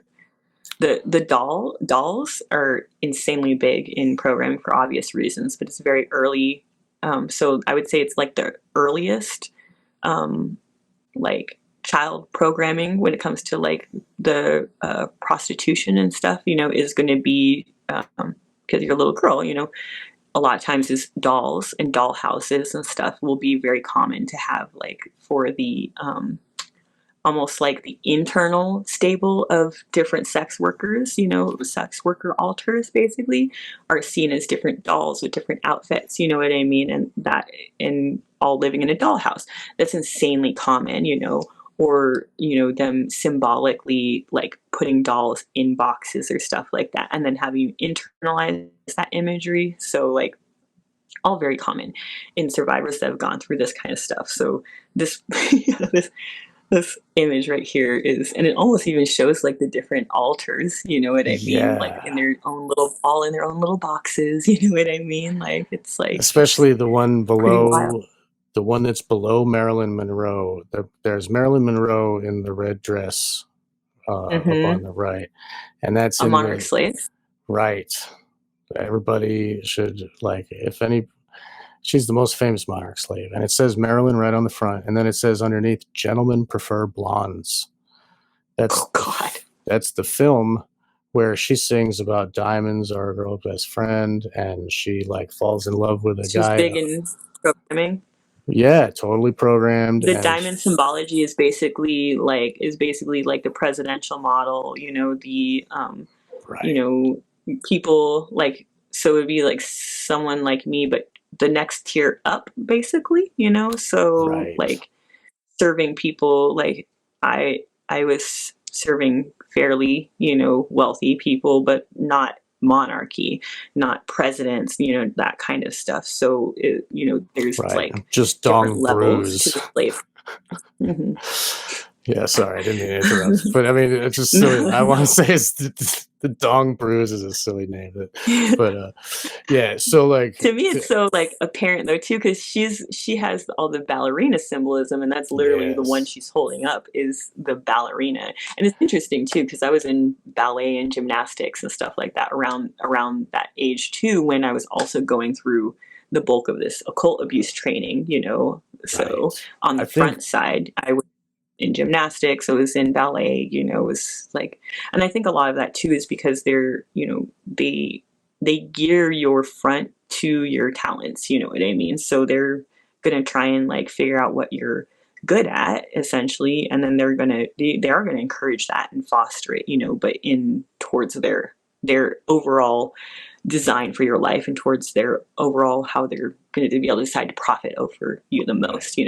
So for example, for me, my whole life I was geared to become a veterinary surgeon, but because I dealt with too much, but I was also very artistically talented, but that was seen as like my plan B. They always wanted me to be a veterinary surgeon, but my issue is that even though I was straight A's for pretty much my whole life, I would go through these short dips, where because of the amount of abuse I was going through in, the nighttime and that kind of stuff, it's like it would start to affect the front personality, essentially, to where I would start becoming very depressed, unable to really excel academically. And that happened multiple times throughout my life where they had this persona they wanted for me, but I wasn't able to maintain it because of the amount of abuse that I was going through. So they pretty much decide, it's like, well, would I rather cut down the abuse and keep her in that role, or are we going to keep the abuse where it's at, which they were for me because I had this occult role. That was my most important thing, was the ritual role basically. So they're not going to get rid of that. Basically, that's like the thing that makes me unique. So they just shifted my life path towards just focusing on the art because it was something I was able to continue to function as very at a high level in my front self while still also enduring the abuse basically, so that's kind of like, I guess, long-winded, but like what I see here in this scene, is like, to her, is like basically that's their, to be modified probably depending on how it goes in her life, but for where she's at right now, most likely, like, this is her her going to be her path. role Right, essentially. right. The only thing that I think with this scene that I think I would maybe like have an issue with as far as like the overall conclusion is just the age. And that's like the only thing that's like a little bit You think she's too difficult to old? me is that, yes, is that to me, like, the indication is going to be that, like, if she is going to be a program monarch slave, that she would have already have been being abused, but very possibly just by Alice. Alice could have been, Right. I sexually think abusing her daughter to groom. Typically it's the father, but it's not always. In my case it was. I had a right. psychopath father that was doing my grooming from a very early age. I actually, on my last episode with Emma, which has not come out, I should totally send it over to you because it's a total mind fuck. That, like, there's a picture of me in our condo in Washington D.C. where I'm probably like 9 months old to a year, and my dad's is like laying on the ground, and I'm inside of his shirt basically with just my head sticking out, and his shirt is red with a Playboy bunny on it, essentially. It's like looking at a Kubrick scene. And then behind him, behind him is all of this, like, so for me, a lot of my programming symbolism was centered around unicorns, basically, like the royalty stuff. Because of the Habsburg bloodline was very like the unicorns are really big in that symbolically occult wise in that bloodline. So Right. myself and then two other girls that I had met a couple of times in my life were considered the quote unquote Habsburg unicorns. I think mainly because of Gates. I'm pretty sure he was the one that was related to the Habsburgs, not myself, but that was my role. But essentially in that photo, you can see me inside of my dad's shirt, red shirt with the fucking Playboy bunny logo on it. And then behind there, you see this totally unexplainable, unicorn collection that my dad started accumulating once he got stationed from Germany to Washington, D.C. And then, they like right around the time they had me, suddenly unicorns started appearing everywhere, which was later on used for my programming. But to see that I'm like literally like a year old or less, you know what I mean? And like everything you see in the scene, is basically subconsciously there to be, even if I wasn't necessarily being sexually abused at the time, it was already putting all of the symbols, all of the different things that they were going to use later on, making it ubiquitous. It's part of like Right. what you grow up in, essentially, and it's like you don't even realize it because so much of this is Right. built off of subconscious and everything. So that's kind of like what I would say with her that I've always been very curious about, is that if this is all accurate and everything, but also maybe Kubrick didn't really understand how far back it goes or how young it goes. Like maybe he hasn't read Fritz or shit like that. Maybe he had just been to sex parties where he had seen this and didn't understand, the full story of how, a full lifetime, is, because usually it's going to be a lot of abuse, a lot of sexual abuse to prime that dissociation Right. before the age of 5, and typically if you're a monarch slave like this, it's going to be more like infancy, essentially onward, that you're going to be groomed with this kind of Right. stuff. I agree, and I think that Helena in this picture here, she's already dissociative. She's got the panda bear on the wall, and this is before she's stolen. So I think that there's a regular routine where she's brought out, and she has the night personality and the day personality, where like she gets, and I believe like even before birth, I think it starts, and even the conception. I think that ritual where those women are being uh, like the guys behind the mask, that are raping these women are all like the high end people, right? Yes. And are these women getting impregnated? Is this an impregnation? And do they control it all the way to that level of impregnating them, breeding them, and then the next generation breeding that one, and it's been going on. Maybe they take her out of the nest at 7, but she was That was already my thought accessed. a little bit more. Yeah. Or maybe that this is when they're going to start doing some more like intensive training type stuff, so in my Right. experience, like my training wasn't consistently every single day, you know what I mean, like week after week. It was like the incest was fairly consistent and everything, but when it came to like training to become the occult butcher, training to become the domination, all this kind of stuff. This was times when I was in my abuser's control, like 100%, 24 hours a day for weeks, essentially, and there were there was like, 3, 4, before I was 7, there were 4 different, instances where I was solely in the hands of, my dad. My mom would leave for training and my dad would turn me over, to handlers that were, there to essentially train me in all of these different ways. It's a very shock and awe kind of thing, and then your mom gets back and all of a sudden life's normal again. You know what I mean? And like, and your so dad's given instructions to keep you to maintain that same programming while they're not there, and so that it keeps you right. So he was seen as like, not my main handler. Like, that was like, Gates considered himself my main handler and owner, but my dad was essentially still allowed to abuse me, essentially, in certain ways, because it reinforced programming. Like you're saying, it reinforces the triggers and stuff like that, both just to keep me in a state that's dissociative, essentially, and fearful throughout my life.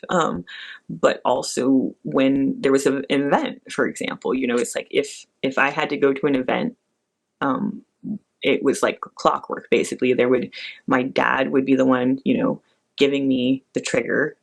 Frank would be the one giving me the trigger earlier in the day, usually after he got home after work or something. If that was like the intention for that night, it would be like a time delay thing, where essentially I would have this switch occur once I had laid down at night to go to sleep, basically.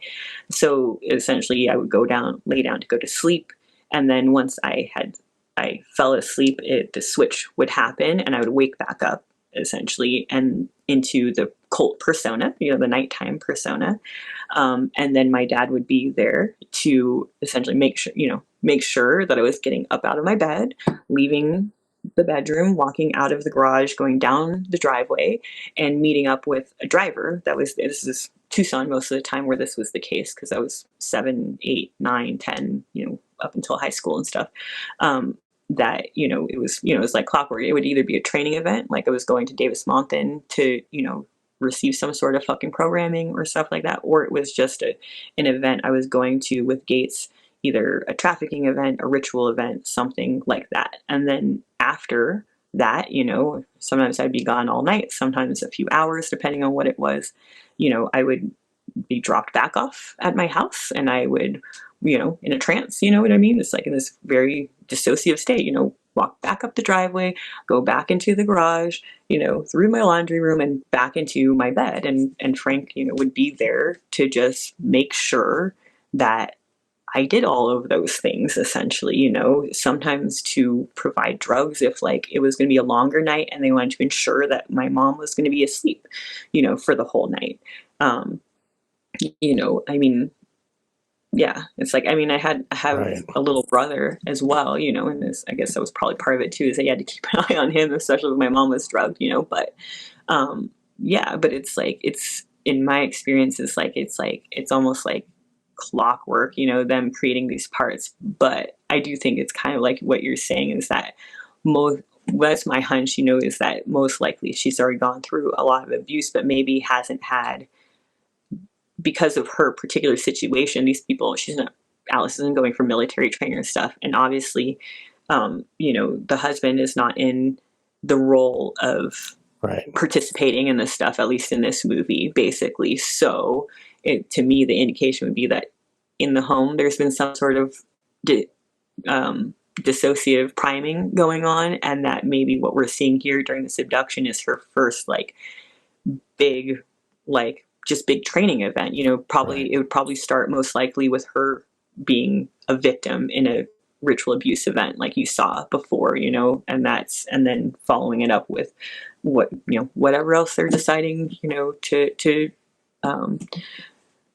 train her for, maybe blackmail or stuff. I think that's part of why, like you've mentioned before, it almost showing the different stages. It's like almost each character shows the different stages of a monarch's life, from her to Alice, the hierarchy slave with like a more of a black mother type role, to the other slave, who's the freedom trained. But then the girl in the rainbow room, we talked about, that's pretty much like, the mid, the in-between, you know what I mean? Like in between Helena and, Alice, or the freedom trained girl, you would have this girl. Most likely, I would think this girl's a freedom trained girl because she's, not being used to service well, who knows? I guess I don't really know. It could be being used to service like wealthier people or something like that. So who knows? She Right. could be hierarchy or freedom trained, but it's regardless. This would be training on either end that you would go through to just continually condition you to be this, to have the sex worker altar, basically. Exactly. Yeah, and the panda picture shows us that it's a little bit of a hint that was what was happening to poor Helena. Like I mean, if not that, but it hints to the abuse of a child. Just the word panda and the idea of panda, and it looked like that picture was created by her, like it was painted by a child. You know, um, so yeah, I do think that it is the different. We see the different levels, and I think all the different women in this film, they all have red I hair. forgot about her too. Right. Domino, she has masks and she's framed within the mirror here. Like it's the same. I think that Domino she's, is like another programming term too. yes, yes.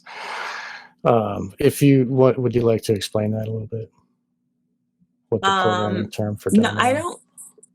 I don't Okay. have like a whole lot, but a lot of times it's just like, so there's going to be a lot of like using encoding in this. You got a big cat right there. You know what There's, I mean? yes, So the there's the cat is second in the hint, toy store. you know. That the lion and also the lion with the beast and the horror Babylon. That whole thing is a cat beast.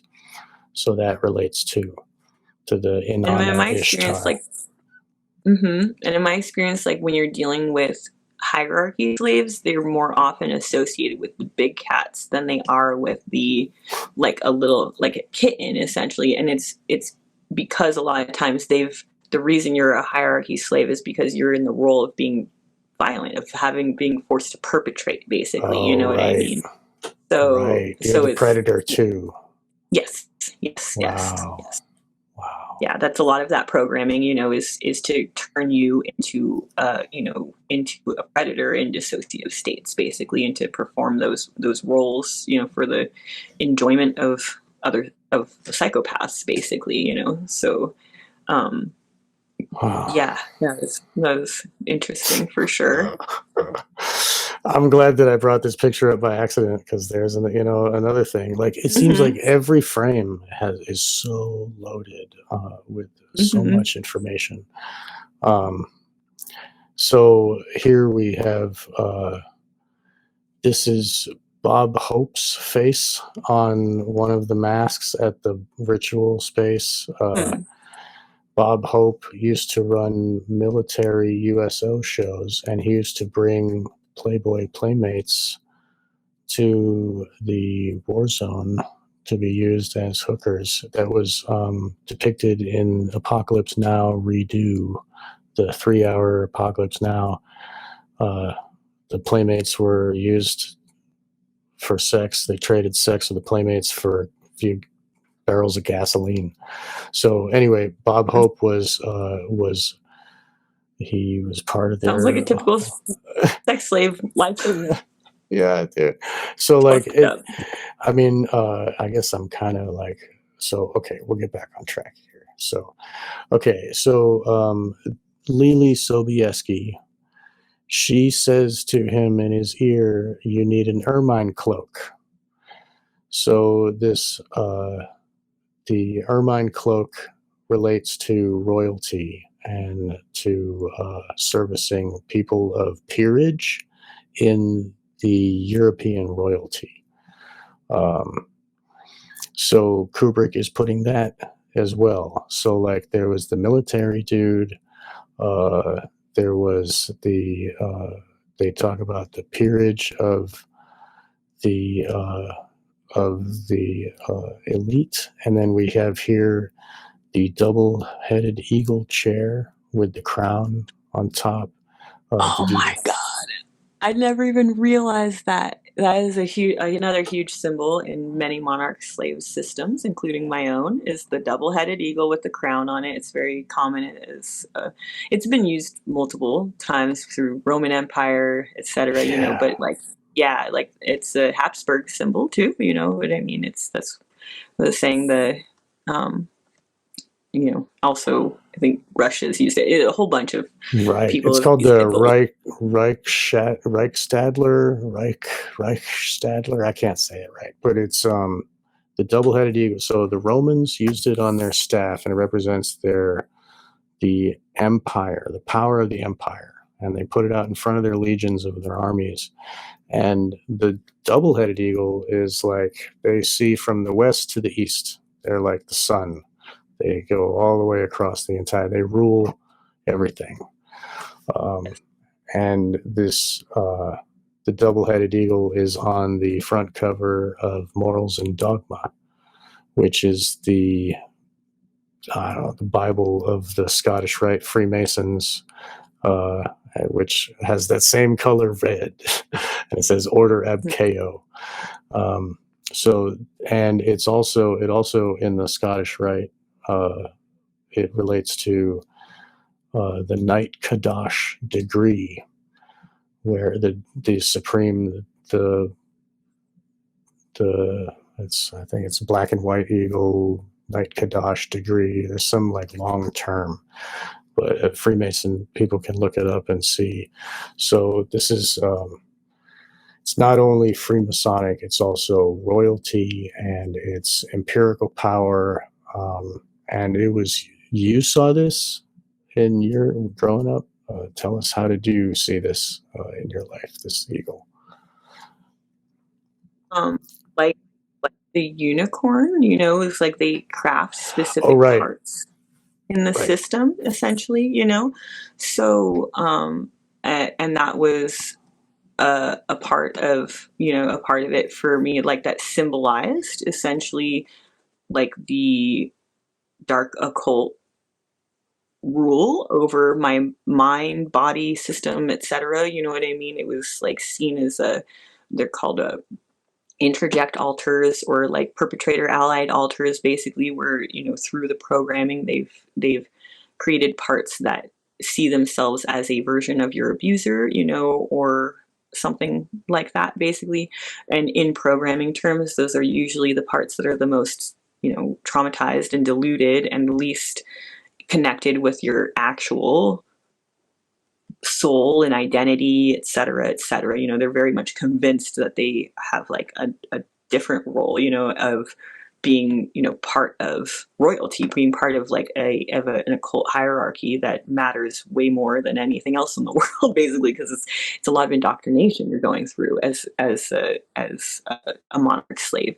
So for me, it was, it was hand in hand with the Habsburg bloodline stuff, and the stuff that was about being a royalty or a hierarchy slave, essentially. Like that was it was an indication of two things. It was an indication of one, that was my role, essentially, that I was part of the hierarchy. I had responsibilities to perform throughout my life for, to continue that whole the whole Luciferian Illuminati agenda, basically. And that's part of where I had mentioned before the hunter tracker training. So the NWO stuff, the reason I was chosen to have a role post their apocalypse and all that kind of stuff was because I had this occult role, and I had this, you know, uh, uh, level of programming that they felt ensured that I would perform all the roles throughout my life I was supposed to, like Alex, like Alice, basically. So a lot of that for me too was double, basically. So it was the double-headed crowned eagle, symbolizing like their ownership and power over me, basically, and in the system, like internally in the physical world, but also internally on your soul and your mind and your will, essentially.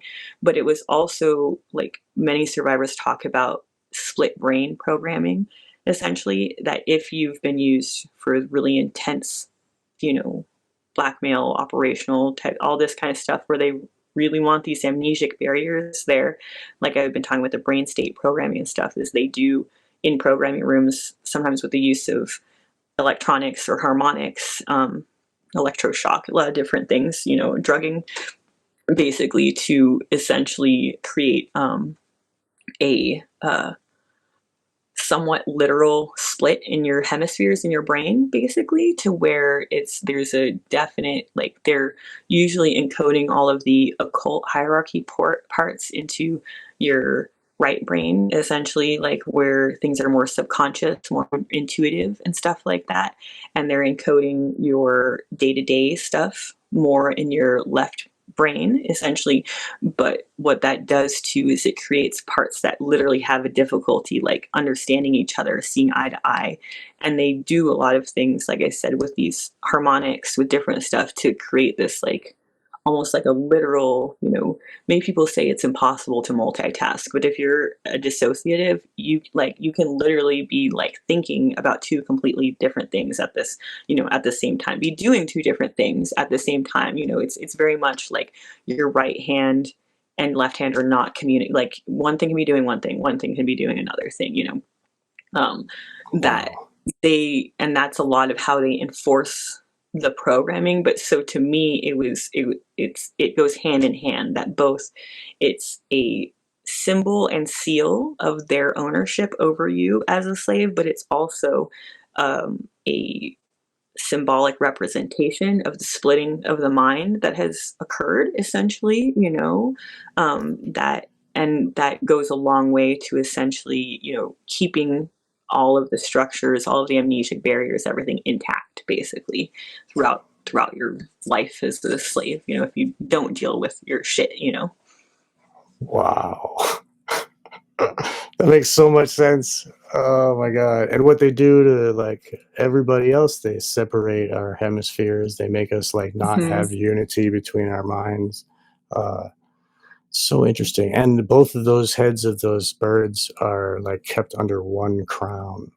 Yes, under the crown. That's the symbolism. Exactly. It's the symbolism of the, this higher authority, and then, basically it's like below it. And then obviously the heads are looking opposite directions always, they're not, Wow. and also coming back to that one is typically the eagle beholding implements, you know what I mean, that are very symbolic, in the system, basically, so sometimes it's like a staff, or that it's like the eagle's literally physically holding things, so typically that eagle symbol, depending on how it's depicted or who it's depicted by, will have lots of different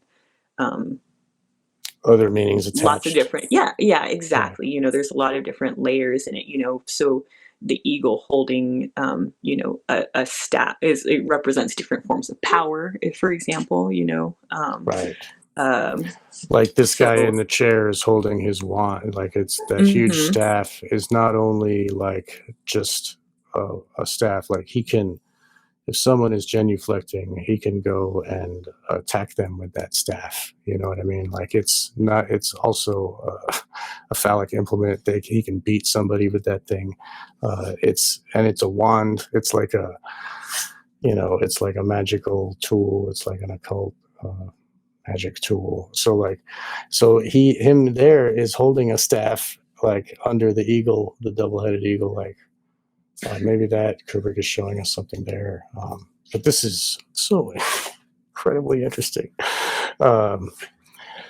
Powers behind the things that we see on the front, I think, is what I would be seeing there. Because, like, that would be my first hunch, is that the purple usually indicates royalty, right? But the person in the purple robe is standing next to the throne, almost like in a subservient position to the true authority, which is this dark occult shit, Yes. Wow. Thank you for this. This is great. A good conversation. It's validating for me too, with the shit that I went through, because like I said, there's many things in this movie that I obviously did not remember. I haven't seen it in a while and everything, and just in my own healing, there's a lot of things I'm like, oh shit, like I didn't realize that there's a lot in there that I Yeah. hadn't remembered, you know? Yeah. And there's a lot like he talks about like here in his magic when he's doing his magic spell on her.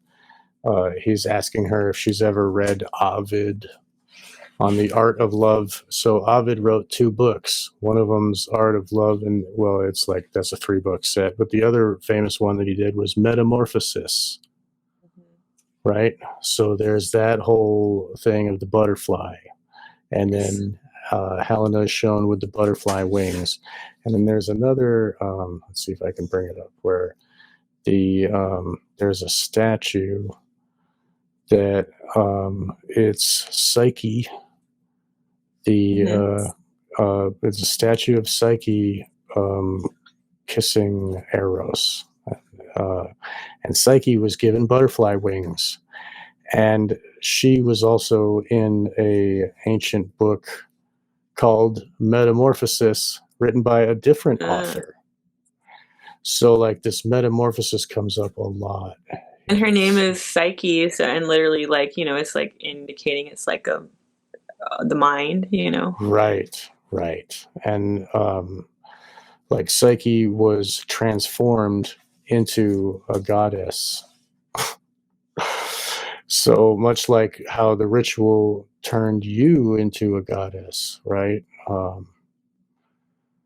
There's a lot to it. And Nightingale, like the Nightingale relates to one of the stories in Ovid's Metamorphosis.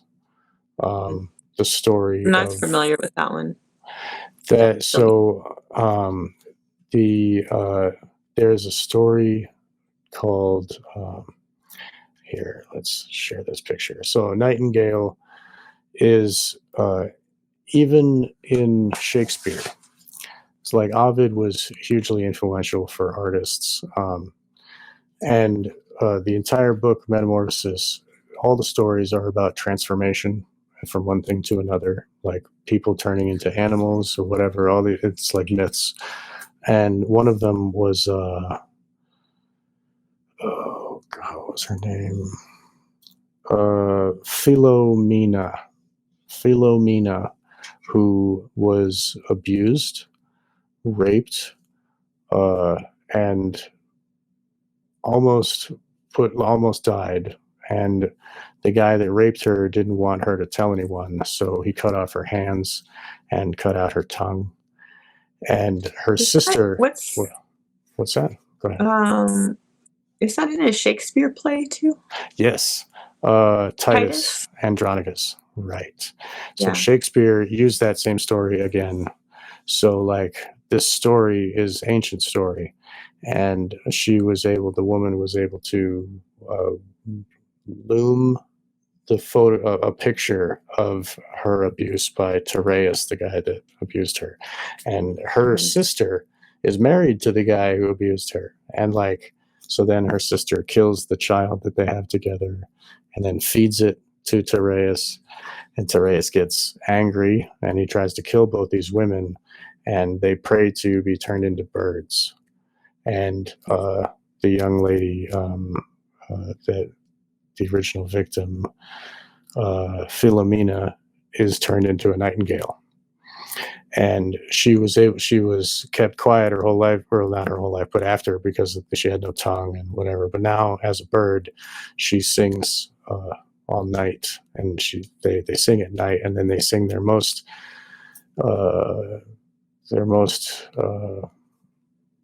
energetic song, I guess, right before the dawn. And it, Christians related it to, like, but anyway, I don't talk about that. But basically, the nightingale, if any artist, the slave. Well, if an artist mentions nightingale in their story, they're referring to the sorrowful lament and the abuse and torture and sexual nature of abuse of the maiden, right? So that is included in this, but it was also included in the original book that Shakespeare pulled from for this movie. Traum novelle by Arthur Schnitzler. And so he called that character, the same character, Nightingale, the guy who plays the piano. And he plays his most important song right before dawn, right at the ritual, and Kubrick emphasizes Nightingale, Nightingale. He says it many times like that to make us remember, Um, so I think Kubrick is emphasizing the Nightingale. And then he brings up Ovid, and the Nightingale story is in the Ovid book of Metamorphosis, which is about the butterflies, like the transformation of a caterpillar to a butterfly relates to the monarch programming and turning a normal child into this perfect slave for the elite, that they value much more than a regular child. It's this wonderful magical thing that they can rape and abuse, and then it goes back home and she wakes up and has breakfast with her mom, and it's just like nothing ever happened. Like what you were saying, you're brought home after your evening, and then you're given back to your normal life again, and Yeah. you're not able to speak out what happened to you, just like Philomena is not able to say what happened. It took you years to discover your memories again, because of the abuse and the way that it has changed your mind. Changed your mind, like literally, and I'm so glad that you're helping, like you're finding ways to repair those schisms that they have done to you, and you and your work. Here, I'll take the pictures down, and now it's just you and me here. So your work, you are working to help others like yourself to discover what and how, why it's doing what it's doing.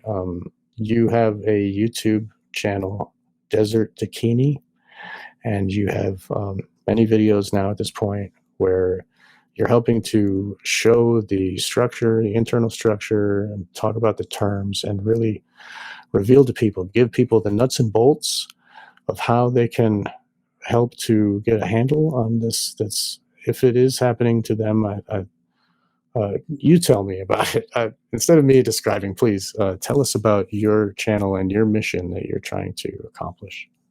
Yeah, yeah. I mean, real quick on Nightingale, Oh yeah, please. thank you Sorry. for that because it felt incredibly like, so yeah, I just want to say it just felt incredibly symbolic, and what you're saying like is what, yeah, and part of why I have my channel, is like it's hard to describe to people with when you've gone through this level of abuse that looking back on my life, what feels like the most one of the things that's been the most difficult and abusive parts of it is literally what you're saying, the inability to vocalize and express the shit that you're going through and to be able to ask for help. That's most survivors' journey initially, is literally just getting to a place of acknowledging the amount of amnesia you have, acknowledging the amount of PTSD symptoms you have, acknowledging the ways your life is very manufactured or controlled or stuff like that.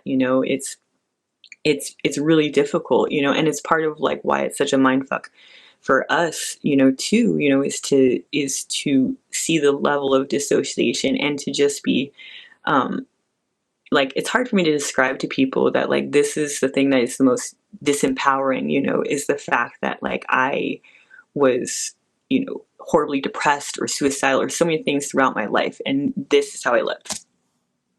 There was, it was all internal. There was no Right. ability, it felt like my hands were cut off and my tongue was cut out. You know what I mean? There was Right.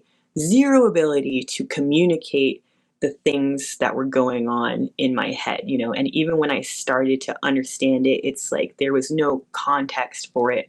And you are so dissociated from your emotions, you don't even really understand what they are, you know what I mean? So trying to verbalize what you're feeling, even in healing now, that's still things. What is the most difficult thing to me is literally to not look normal, essentially when I'm going through, because it's like it's this like a fucking unbreakable mask that they create for you through dissociation, to where you're unable, like Philomena, to express and like even a little bit of what it is you went through, basically, and you're in the position of just being trapped essentially in your own body, in your own life, in your own mind, and everything like that. So I mean, that's one thing I wanted to say. And the other thing with Nightingale too, that's just crazy, is just that, like, that would be how most of my occult, my nighttime parts would have seen themselves and described themselves, because my day-to-day self was quiet, meek. I was a bookworm and an artist, like not social at all. I was incredibly subdued, a big daydreamer, just like, but no self-esteem, tons of social anxiety, all this different shit. My nighttime self had felt like royalty. It felt like, my nighttime self, they almost held my true self captive to only be expressed, or, being able to be confident, being able to have my voice, being able to feel comfortable in my body. All this different shit was only allowed for the nighttime personalities. So essentially, it's like, it's kind of like you're saying, it's like they create this transformation into a bird, into a part where it's like you sing at night and you do your most beautiful, you know what I mean? And that, like, is describing all of, like, the Yeah. cult half of my system and those altars to a T. You know what I mean? Is that they felt like, Wow. through this trauma, that they had been transformed into this beautiful creature that had all this beautiful, wonderful skills, and they're all horrible skills, but because it's been reinforced a very different belief system for those parts of you, you feel willing, even though you're a child, and complicit in this kind of shit, because it feels like that part of you feels like royalty, feels like part of a family, feels like, all of these things essentially. So Right. That's the only way you get to shine, right? pretty That's the much, only yeah, way yeah. they When allow they you. tell you can shine, that's when you shine, Right. Right.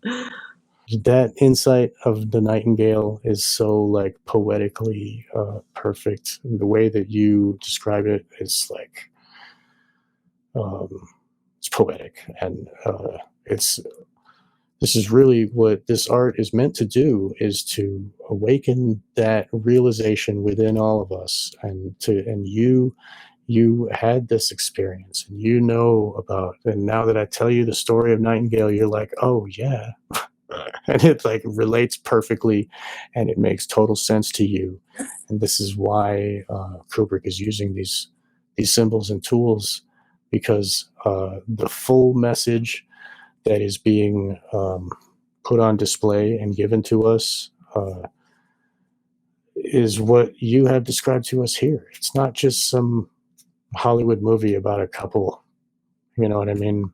It, there and the way that he put it together, it's still a viable movie that can be played in a Hollywood theater, and they can still make all their money on this, and they can still trade their stocks and whatever.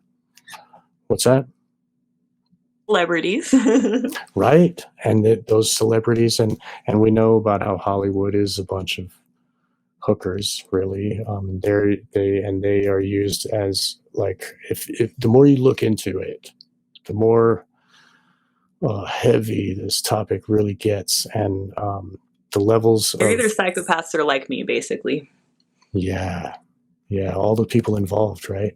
Yeah, and it's a hierarchical structure, and, like, we could go on, and this is like, this is like a little peek into the keyhole of reality. And thank you so much for helping us to relate what we already know. I mean, I've seen this movie so much, it's in my head. Like, I can picture every scene. Like, and those fans of Kubrick that have seen this movie, I hope now they can fully realize what it is they saw, because really he gave it to us so that our eyes are shut while we watch this thing. And it's even in the name. It's like, it's a tongue in cheek. Like, this is, you're looking at it, but you don't see it.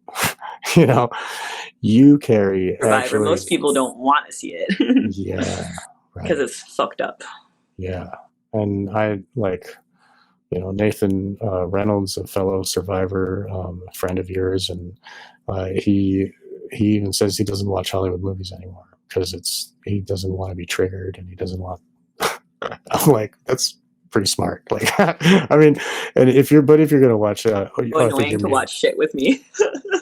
Oh, really? Because like, yeah, yeah. There's Well, so God much bless your subliminal husband. shit. Yeah. Right, right, That right. is like, it's like once you see through it, it's just like, what the fuck? I'm just like watching one programming script after another. Like, you know? That's what it's made to do. It's so like, I'm so glad that we are all recognizing the truth from our own levels and stages, and all the listeners listening, they have all recognized this truth as well, and your voice corroborates this truth, and my whatever. I mean, everybody has in their own life can see the truth. The hierarchy is it's demonic.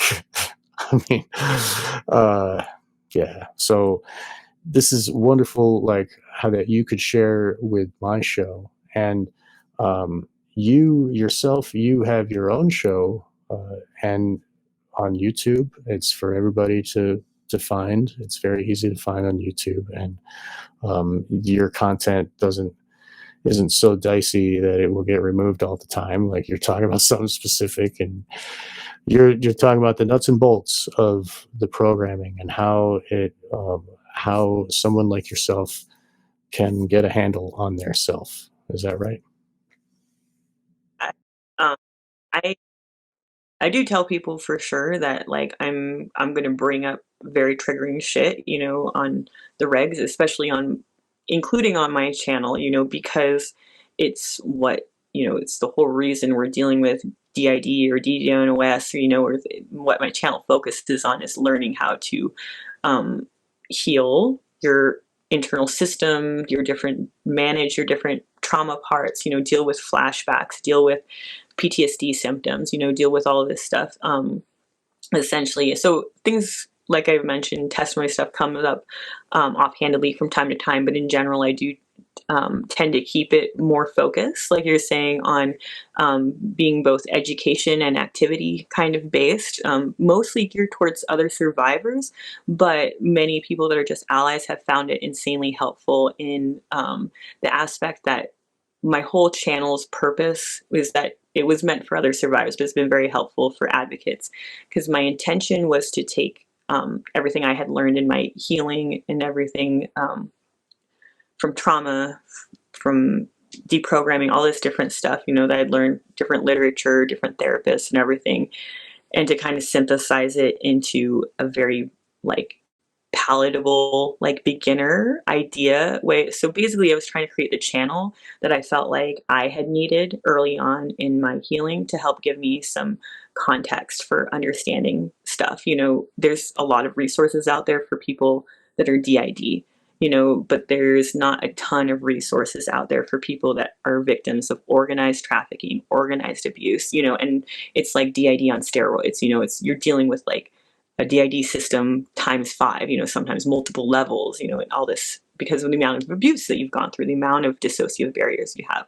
So in early on in healing, it's incredibly difficult, both survivors and advocates learning about this to conceptualize what dissociation looks like, how, it's a developmental issue, so it's kind of fish in the water type thing because your brain developed that way. So it goes a long way early on in healing when you're at the point in your life where you're dealing with flashbacks, dealing with PTSD symptoms, to have like a very simple way of understanding what happened to your brain, basically, how trauma creates these dissociative barriers, these dissociative splits, and then how those can be later taken advantage of by, abusers, and very intentional things created within your mind to keep you in a mental prison, basically. So my goal, with that channel is that like you can go to it. There's a lot of topics, a lot of stuff describing dissociation, but it's essentially going to be teaching you how to like understand the basics, conceptualize it, and if you're a survivor, learning how, give you some tools to manage everything. But the main reason I recommend it to people and to maybe share with people that are learning about dissociation is because I gear this towards a beginner mindset. It's really acknowledging that if you have dissociative parts, regardless of how they present, you're always dealing with a traumatized child part. So that means that part of you, when you're dealing with the trauma that you went through, is in the same mind state and mentality as the age you were when you went through the trauma. So trying to explain therapy terms to a 5-year-old is very difficult. You know what I mean? But those are the mentalities that we need to reach within ourselves as survivors.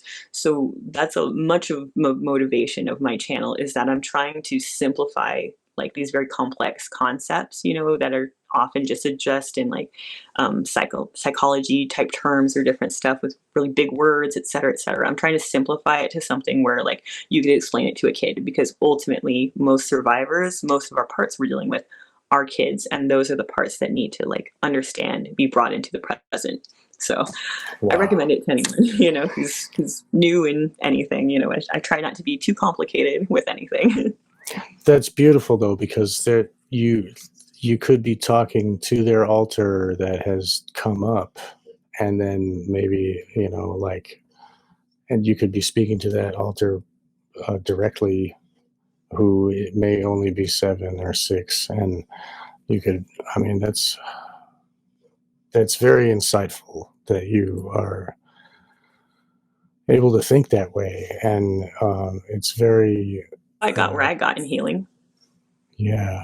Learning to communicate with all the different parts is the only way I was able to deal with the flashbacks, deal with the amnesia, deal with the different parts and heal them, as opposed to like acting on, the different things they'd been trained on, later on in healing, especially if you're dealing with suicide programming and stuff that like it takes, that is why that is my channel, is because that's the only reason I'm here alive today, is because it was a lot of hard work of learning how to communicate, what I mean, with so many different parts of yourself that don't see eye to eye, don't have the same experiences, don't, are sometimes cult allied and perpetrator allied. Like, you have to learn how to communicate with those parts, or they're just going to continue to wreak havoc in your life and increase your dissociative barriers and the likelihood that you can continue to be abused, basically.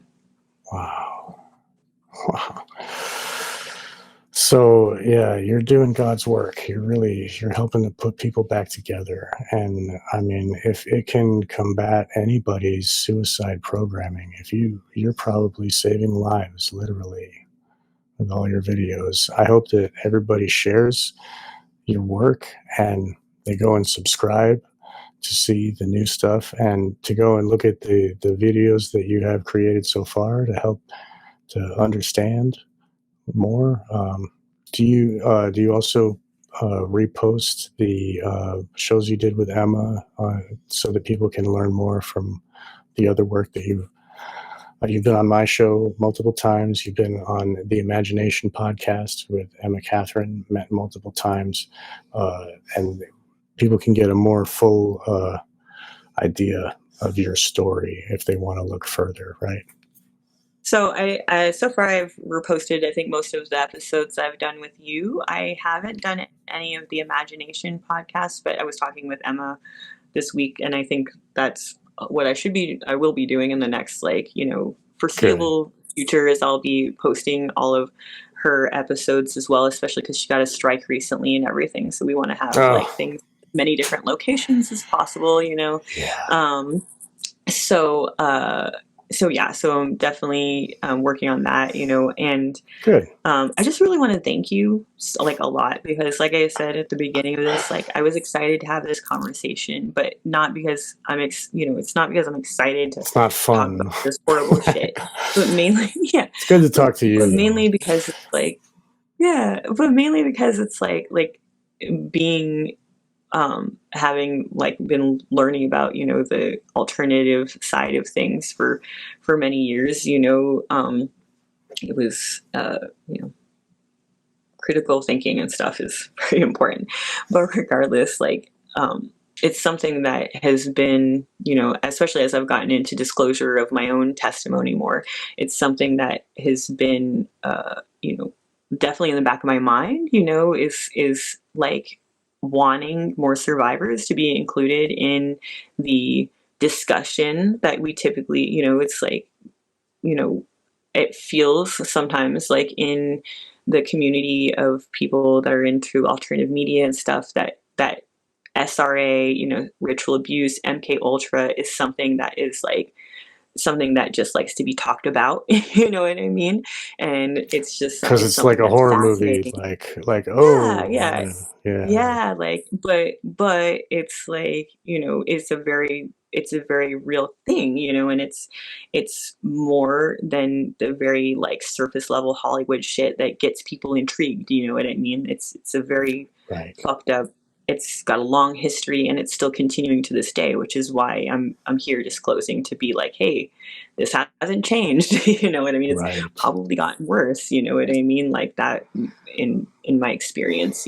So realistically, like I'm really grateful to be part of this conversation because it does feel like it's what I hope to have more of, is not necessarily that like, we just need a bunch of survivors talking about Hollywood movies, but realistically, the same people that have created these movies are created us, you know what I mean? Created as survivors, and a lot of times in my experience, the movies that are created have, maybe not in this case, but Hollywood ones have ulterior motives, that they're either triggering current people that have, this kind of training, or they're literally creating, like Alice in Wonderland or Wizard of Oz, they're literally manufacturing programming scripts and the sets and everything they need to go along with it to literally mind control, some victims basically, and so, I mean, I very think well it, said. like to me, this conversation feels like groundbreaking, you know what I mean? To where it's like, it feels like what I would hope, that like more,